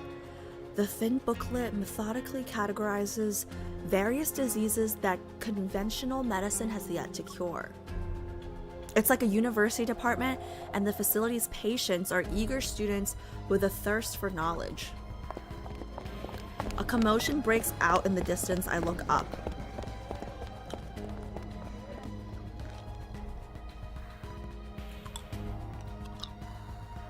It's a group of elegantly dressed visitors being led into the lobby by a receptionist. They're being guided upstairs for a tour. How much you guys want to bet those are just like rich people? On the staircase leading to the second floor, several patients in white hospital gowns are walking down the steps. I expected to see many high-profile figures in this place, but even then, I never thought I'd see her. Karen, who's 43 years old, is a war correspondent. She won numerous prestigious journalism awards. She spent years reporting from the front lines, faced countless life-threatening situations, and has earned a large amount of respect in society. A year ago, she was attacked by a wanderer, got protocore syndrome, and rarely appeared in public since then. I've met her a few times at Axo Hospital. I heard she was also one of Zayne's patients.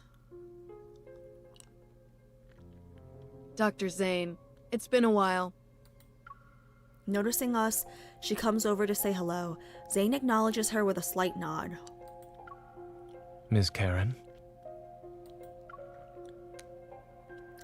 Someone of her caliber choosing ever. That's probably the best endorsement they could ask for. I heard that when she left Axo Hospital, she had less than 2 months to live. Guys, I don't know if I'm gonna make it. I don't know if I'm gonna make it through the rest of pregnancy if he's gonna be this smug the whole time. Her daughter had just learned to say mama when you handed her a death sentence. How cruel. Shut the fuck up! Shut the fuck up! Why are you still yapping? Patient in room A504.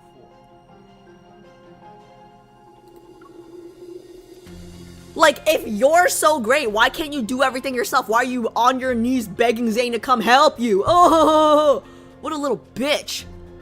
Carter gestures for us to wait a moment, then he takes a few steps to discuss something with the man at the front desk. Noticing my silence, Zayne stops in his tracks. Guys, I don't know if I'm gonna make it through this. I hate Carter so much.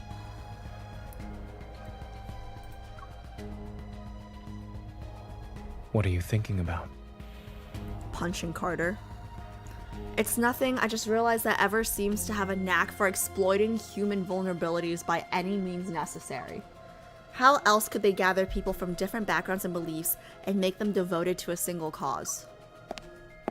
The key to obedience isn't promising heaven, it's using hell as a threat.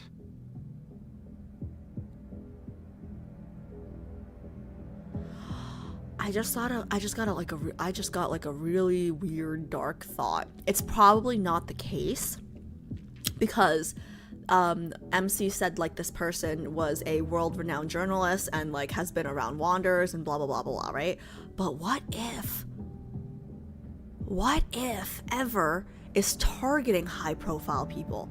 Like stick with me for a second. Like, what if Ever is targeting high-profile people, trying to and like with the intentions of giving them protocore syndrome just so they can pretend to heal them? You guys know what I'm saying? Like I know it's like probably unlikely, right? Like what if like this world-renowned journalist, she probably got protocore syndrome on her own. But what if she didn't? What if they are specifically targeting high-profile people to potentially become their patients, to get good press, to sway public opinion, to get support for what they're doing, which is ultimately the quest for immortality. You know what I mean? That would be insane because like whoever this guy is, this guy is not the same guy as the no. The key to obedience isn't promising heaven, it's using hell as a threat. I don't know why that triggered that thought for me, that they're targeting high profile people, right? It's like I don't like this philosophy. After all, I don't like this everyone philosophy. fears illness and death. Footsteps accompanied by a familiar voice approach from behind. I turn. This guy's voice sounds like, I don't know who this guy's voice is, but kind of sounds like the remember the guy I got like really creepy feelings from when he was showing us the videos, and he said like, you know, it's cold, like it's too cold, and the video was being the video is low quality because the temperatures were too low. Like, it kind of reminded me of that guy for some reason, but I don't know if it's that guy. We meet again, Miss Hunter. Who the fuck are you? Allow me to introduce myself. I'm Benedict, the director of Val Sanatorium. I don't think we've met. You... From what I remember, he had another identity. I met him at the place where an Alterum died. Blooming Boba! Thank you so much for the follow. I have Boba. So thank you so much for the follow. I met him at the place where an Alterum died. So is it the guy that gave me the creeps? It is! You're the detective. Oh my god, I'm so smart. I am so smart. I am brilliant. I am so smart. Like...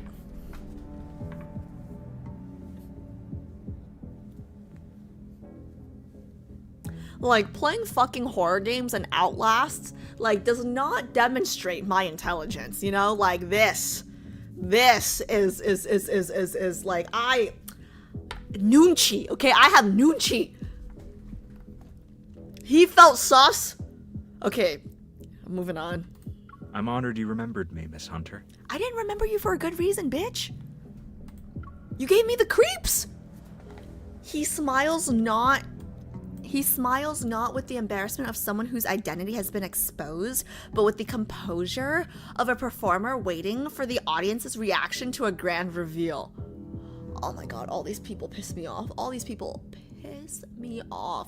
Like they expect me to like clap, like, oh, wow, I can't believe like you have a double identity. No, shut the fuck up. Everybody in this game has a double identity. You're not special. Alarm bells ring in my mind, but he quickly shifts his placid gaze to Zayne. It's been a while, Dr. Zayne. Welcome aboard.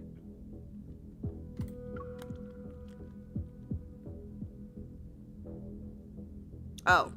Okay, perfect. That's the end. Okay. What time is it? 11:07. Okay, perfect. Okay. I want to debrief with chat for a second because I didn't get to read any of your comments during stream. Okay, make sure there are no spoilers, and then let's just chat for a few minutes because I have to be in the office tomorrow. Let me pull this up real quick. Guys, I don't know how I'm gonna get through part 2. Like, tell me, is Carter in part 2 a lot? Because I can't stand that guy. Like, I hate that guy. Like, from the pits of, like, oh, what was that? Thank you so much for the follow. Thank you. Okay, give me 1 second. I hate that guy from, like, the pits of my stomach. I hate that guy so much. Okay, what did you guys think? Don't give me any spoilers, but overall, my impression is I have so many questions. I don't think I got a lot of answers. I feel like I got a lot of questions from this. Okay, let me pull up the combined chat. Okay, here we go. Hate them for us. I don't want to be mad again. My head will hurt. Yeah, my head hurts a little bit right now for sure. Let's see. You can take the meds. I'm not Caleb. Listen. No shade at Caleb, right? Like, I'm mad that he has to he's basically a puppet at this point, right? He's a puppet to protect us because of Ever. Ever is the problem. We have to figure out how to stop them. Who do I hate more, Ever or Astra? I don't even know at this point. I think I hate Carter more than anybody else right now. I am watching this for the first time with you, Alice. Oh my gosh, really? Fun? Well, okay, wait. So if you're anybody who's watching this for the first time with me, like, what's your reaction to all this? You know, like, what are you guys thinking? Can't stand Carter either. Girl, I want to punch him so bad. Like, tell me, like, his face is so punchable, right? Like, tell me he doesn't have the most punchable face. He has the most punchable face.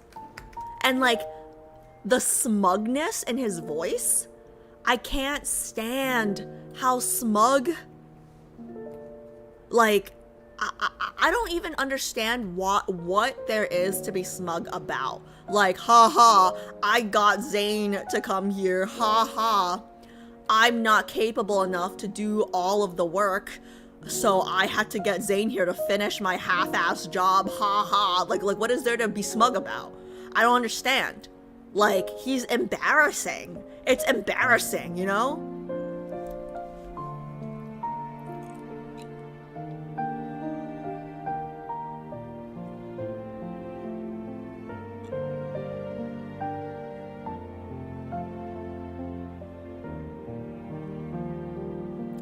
For the record, that was literally the first time that I've ever seen someone choose the stranger option with Dawnbreaker.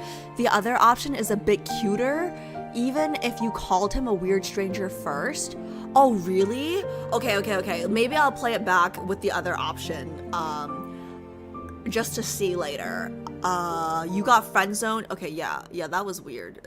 I did not like that very much. I took it personally. I was personally offended.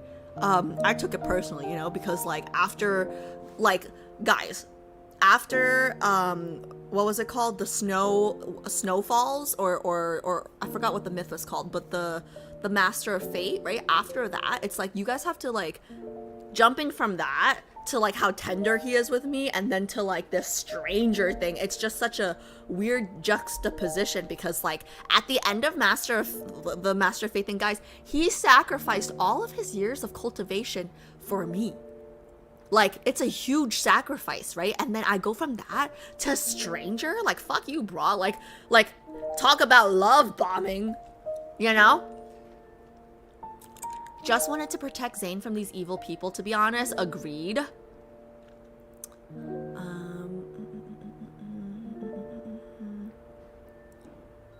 Yeah, I want to punch Carter's face too. He has such a punchable face. I was surprised with Zayne joining the project. I am very curious what he is going to do and want to know more about the boy. 100% want to know more about the boy. I'm also surprised he's joining the project, but I understand why he's doing it, right? Because the best way to fight a war, I mean, like the art of war, right? You must understand yourself and you must understand your enemies to win 100 wars. So this is him going undercover to get information on his enemy, right? So I get it, but I hate how smug Carter is, man. Carter's an effective villain. I guess yeah, his voice actor did a really good job. Because every time he opens his mouth, I want to kill him. Gonna go again. My mom's gonna beat me off. I didn't eat my... Okay. Bye, Shishi. Thank you so much for stopping by and hanging out, and I hope you feel better. Bye-bye. Bye-bye. Ever is also kidnapping Lumerians and are teamed up with Zayne. Okay, wait, I'm sorry. I think that might have been a spoiler, because was I supposed to know that?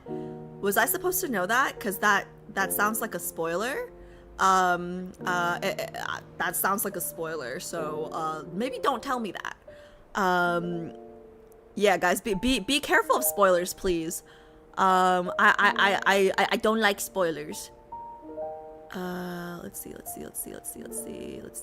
Okay, you know what? I'm scared of more spoilers, so I'm gonna just keep talking about my thoughts until you guys write more messages so it passes. What else was I thinking during this? Oh yeah, the kid. I want to know more about the kid.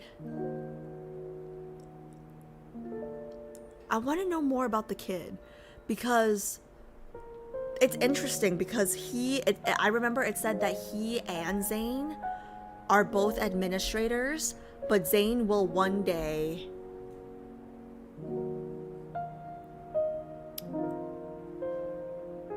be the emissary, which is basically the owner of the library, right? So I just want to know how the kid plays into all this, right? Because the kid obviously wants him to go and be the emissary, but what does that entail? Like, once he goes there and he becomes the emissary, does that mean he can never leave? Does that mean he's trapped there forever? Just like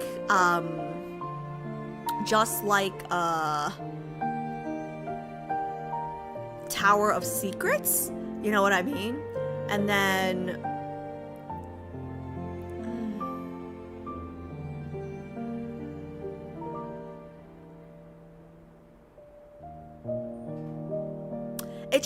I guess it just makes me sad, because Zayne's whole thing is like, I just feel like his whole storyline or whatever you want to call it, like, it's so centered around fate and how he can't escape it.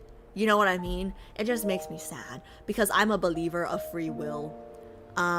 Okay, I'm just gonna I'm gonna look back at chat, but try to avoid spoilers, guys. I might, you know what, just to be safe, I might just read comments from people that I know. Okay, let's see. Zayne's third myth and his new world underneath entry explain more about... Oh, okay, and what that entails, so you'll get more lore eventually. Okay, that makes sense. Love the bites. Yeah, it was cute, right? Yeah. Zayne is so good with animals. So cute. Let's see. How ironic and sad is that the Master of Fate is the one who most lost. Yeah. Oh, that's deep. The Master of Fate is the one that can't control his own fate. Yeah. That's deep, right? But I guess they did that on purpose. You know, they did that on purpose. They didn't go into detail about it. Yeah, guys, I don't want to read anything that like might be spoilery, but like Tilla's one of my lads committee girlies, so just like if it's a spoiler, obviously don't say it. If you're not sure or it's like on the borderline, whatever the lads committee's girlies say goes, just because I would like to err on the safe side. So like even if it's not a spoiler, unless it's something that I missed completely, right? You guys can tell me if I missed something and I just like completely went over my head, or too much time went by and I forgot. But when it's like stuff that I have to like put together by myself, like I like to do that by myself. Blah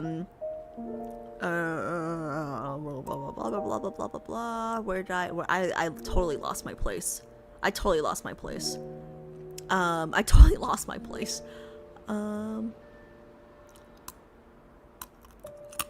Totally, okay, yeah, I completely lost my place. Celine, hi. Zayne's main themes and his story is always control. Yeah, it's really sad because he doesn't have, like, the juxtaposition between how organized he is and how like structured he is and how he's kind of a control freak, right? Versus the fact that he never gets a say or any control in his fate. Like he doesn't really get a choice, but even though he, like I don't know, the juxtaposition, it just makes me sad. You know, like he's like, I feel like Zayne is just sad bitch. Like it's just such a sad thing, you know? I don't even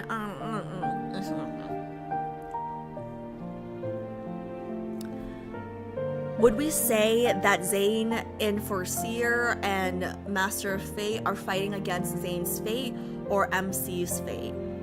I guess both, right? Because Zayne's fate and MC's fate are intertwined, right? Because of the Jasmines.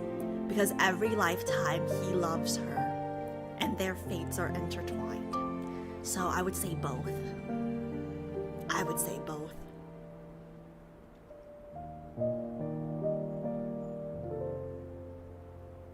Anyone who doesn't hate Carter right off the bat, I have questions for. They just made him so hateable. Anyone who doesn't hate Carter right off the bat, I would be concerned for. Just like I love the Caleb girlies that like are like, yeah, like what he did was questionable, but I still love him anyways. Yeah, like it's a little toxic that he drugged us, but I still love him, right? Like more power to those girlies.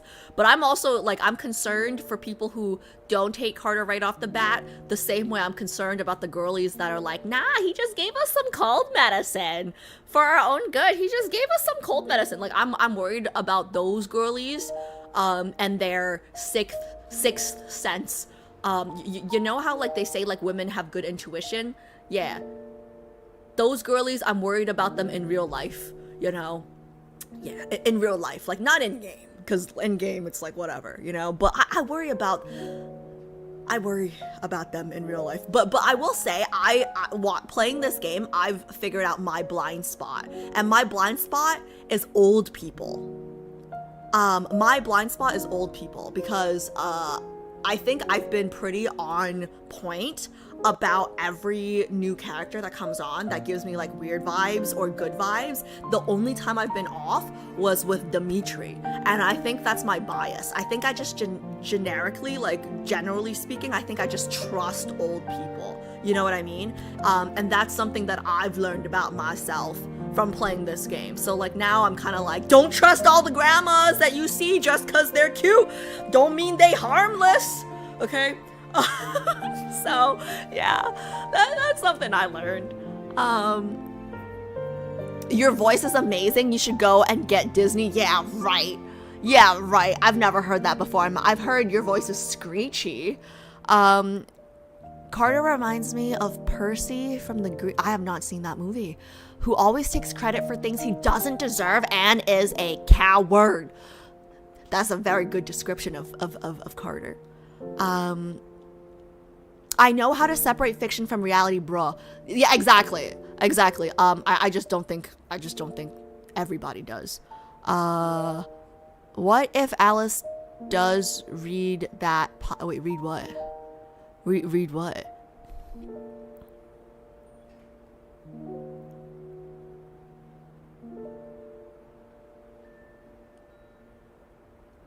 I'm not sure if I hate Carter more or the other guy, the Benedict guy? The Benedict guy? I right now, I definitely hate Carter more. I definitely hate Carter more right now.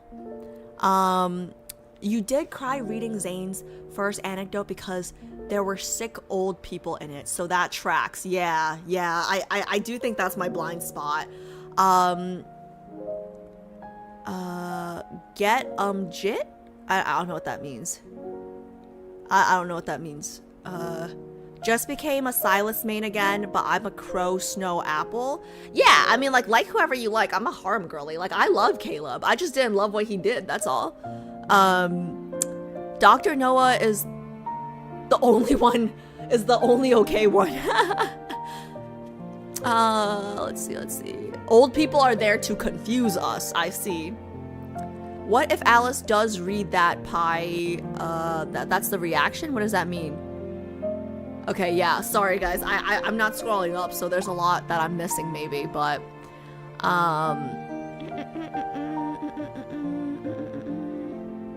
don't worry, you'll hate Benedict too. I mean, I got really bad vibes from him right away, so why did you blow up that face? Why did you blow up that face? Why did you blow up that face? Hateless is basically anyone associated with Ever or Astra. I do not like Astra. It's a cute emote? No, it's not! Okay, enough. Enough with the emotes, JHP. They're getting worse and worse. I do love Benedict's voice, though. He sounds nice, but evil. No. I like the tone of his voice. But it gave me the creeps right away. The first time I heard his voice, he was saying something nice, but the tone was angry. You know what I mean?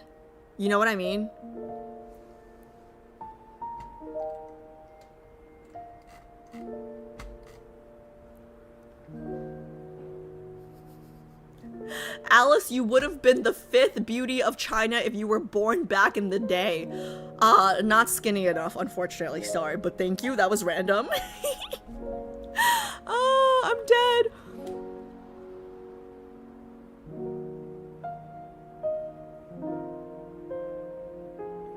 Ooh, that's an interesting theory, Laura. I'd believe Astra is associated with Ever. I wouldn't be surprised. That's an interesting theory. Yeah, that's a very interesting theory. I wouldn't be surprised either. Okay, guys, it's 11:25. I got to raid because I got to be in the office tomorrow morning, unfortunately. Let me see.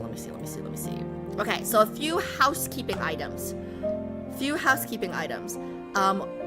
We're gonna finish part 2 of this next Sunday. But next stream will actually be Tuesday, not Wednesday. And that's because I have one more freaking horror game stream to just get over with. Hopefully that's the last one because I get so nauseous. I'm never playing another first-person game ever again. So the next horror game stream will be Tuesday. And then Sunday we will be finishing Love and Deepspace. Dropping a vlog either tomorrow or Wednesday. And then what's the last thing I was gonna say? I forgot my last item, but it was important. God damn it. I was gonna say something important. But basically, guys, after we're done with the second part of this. Oh! I know what I forgot! We have to do Thej cheered X100. Maybe you could do like 20 squats before you end. JHP, I am hungover. My feet hurt from dancing yesterday. No. Okay, you can time yourself out, mister. Okay, I forgot what I was gonna say. The next stream, next Sunday, I can react to the Love and Deepspace reaction stuff. And I should be the idols. I will be polling for the idols. That's what I was saying. You know what, with all of that, I should really start streaming earlier because that's a lot to do for next Sunday, actually. So I'll keep you guys posted on that, but I might, but you know what? It doesn't even matter because if we're done we will be done with the horror game Tuesday. So Sunday, whatever we don't finish, right? We can, I don't have anything planned after that because after that I will almost be going to Asia basically. So when does the event end, guys? When does the event end? The idol event? What's the day that it ends? Does anybody know? Does anybody know, guys? Just off the top of your heads, does anybody know? Yeah, badass stripper. Tilla, badass stripper. I'm still listening. 18th. Okay, perfect. Yeah. Okay, so I think Sunday we can do the reactions. We can finish or we can finish pregnancy, and then the stream after that. You said the 18th, right? I can either stream the following, the 17th or the 18th. It doesn't really even matter. And then I can do the polls and the reactions the same stream, if that makes sense. And then after that, I'm basically going to be off to Asia soon. So I will be doing IRL streams. So for anybody watching this YouTube video back, make sure to follow me on Twitch if you guys want to follow along for the IRL stream stuff, because the IRL stream stuff, I will not be multi-streaming to Twitch. Ideally, I'll turn them into vlogs for YouTube, but yeah, there's a lot of traveling streams planned, so make sure you follow me on Twitch. Who are you pulling for first, Silas or Zayne? I'm pulling for Zayne. I think I'm only gonna pull for one. I'm pulling for Zayne, but if there was, I did my rankings, so it would be Zayne and then Raph. Yeah. Vlogs are a year from now, yeah. So make sure you follow me on Twitch to stay on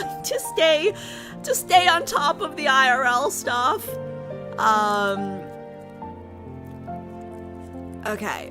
It ends at reset on the 18th, so you'll want to stream it on the 17th if you don't do it on Sunday. Okay. Yeah. I mean, you know what? I can probably. Yeah, Bex, thanks for letting me know. I'll decide offline, but then I'll make an announcement. I can do just a double stream. Actually, that might make more sense because after that, I can kind of prep for IRL streams. Are IRL streams just random or what?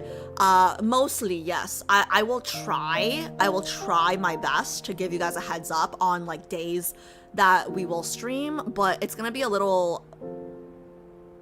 a lot of streams will be impromptu. They'll be surprise streams. So those of you guys who are anal about the streaks thing, make sure you guys have your notifications on. And then I will try, the streams that we have planned, I will let you guys know. But the streams that are impromptu, which happens a lot, just have your notifications on. And then timing will be a little weird too, because I will be streaming in China, Japan, and Korea, so it's gonna be a little weird in terms of timing. But I usually try to stream early mornings and late nights so that you guys can kind of catch me even if you're on the East Coast. Gonna go ahead and say goodnight, Alice. See you next Sunday. Yes. And those of you guys who are gonna be here on Tuesday for the last horror game stream, guys, come watch me get my A. Last stream, remember, I ended on a, was it a B or a B minus? It was a B minus, right? Was it a B minus, Cat? What was it? It was a B minus, right? It was not a B plus, it was B minus. So, B minus. Oh, okay, yeah. So, Tuesday, come watch me get my A, and then we will end the stupid horror game arc on a positive note. And then again, last thank you, my lads committee girlies. I can't say thank you enough because I am so appreciative that I read the Underneath the Hell thing and the Master of Fate myth before doing today's stream, because I feel like I put a lot of things were clicking for me, you know what I mean? Like a lot of things clicked today because I had those context. Okay, let me look for somebody to raid now. Okay, let me look for somebody to raid real quick. Is there anybody in Love and Deepspace? I don't know anybody in here.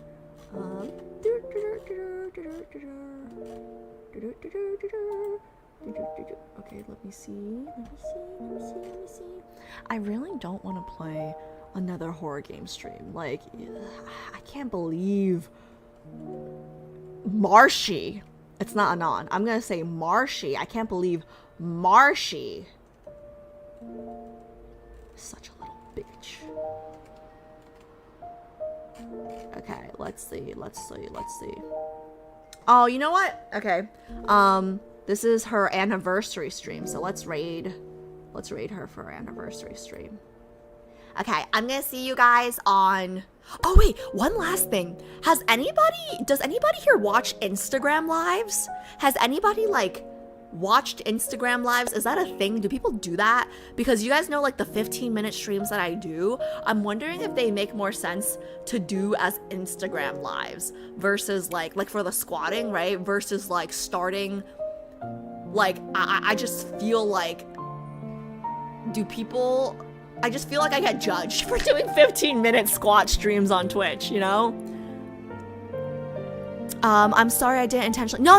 Don't apologize at all. Don't apologize at all. This was all implied in the main story. I want you to puzzle piece everything together. So no. Don't worry about it. Like it's always about the intention, right? And like I don't think it was a big deal anyways. I'm just like super anal. No need to apologize. Like I can tell when somebody like is intentionally trying to like spoil something versus like, you know, I know we all get excited and we just like want to talk about our opinions and stuff. Like I'm not offended at all. I just get really paranoid because I'm crazy, you know? So don't apologize. You're totally fine. I'm just really anal. I'm very paranoid, and my committee girlies, like they've been here long enough to know how anal I get. You know what I mean? So don't apologize at all. You're totally fine. And like you're good. You're good. Did we how come I didn't follow? Did the raid work, guys, or no? I don't know if I followed the raid. Oh, okay, it ended. Okay. Thank you so much, Pi. Thank you. I appreciate you.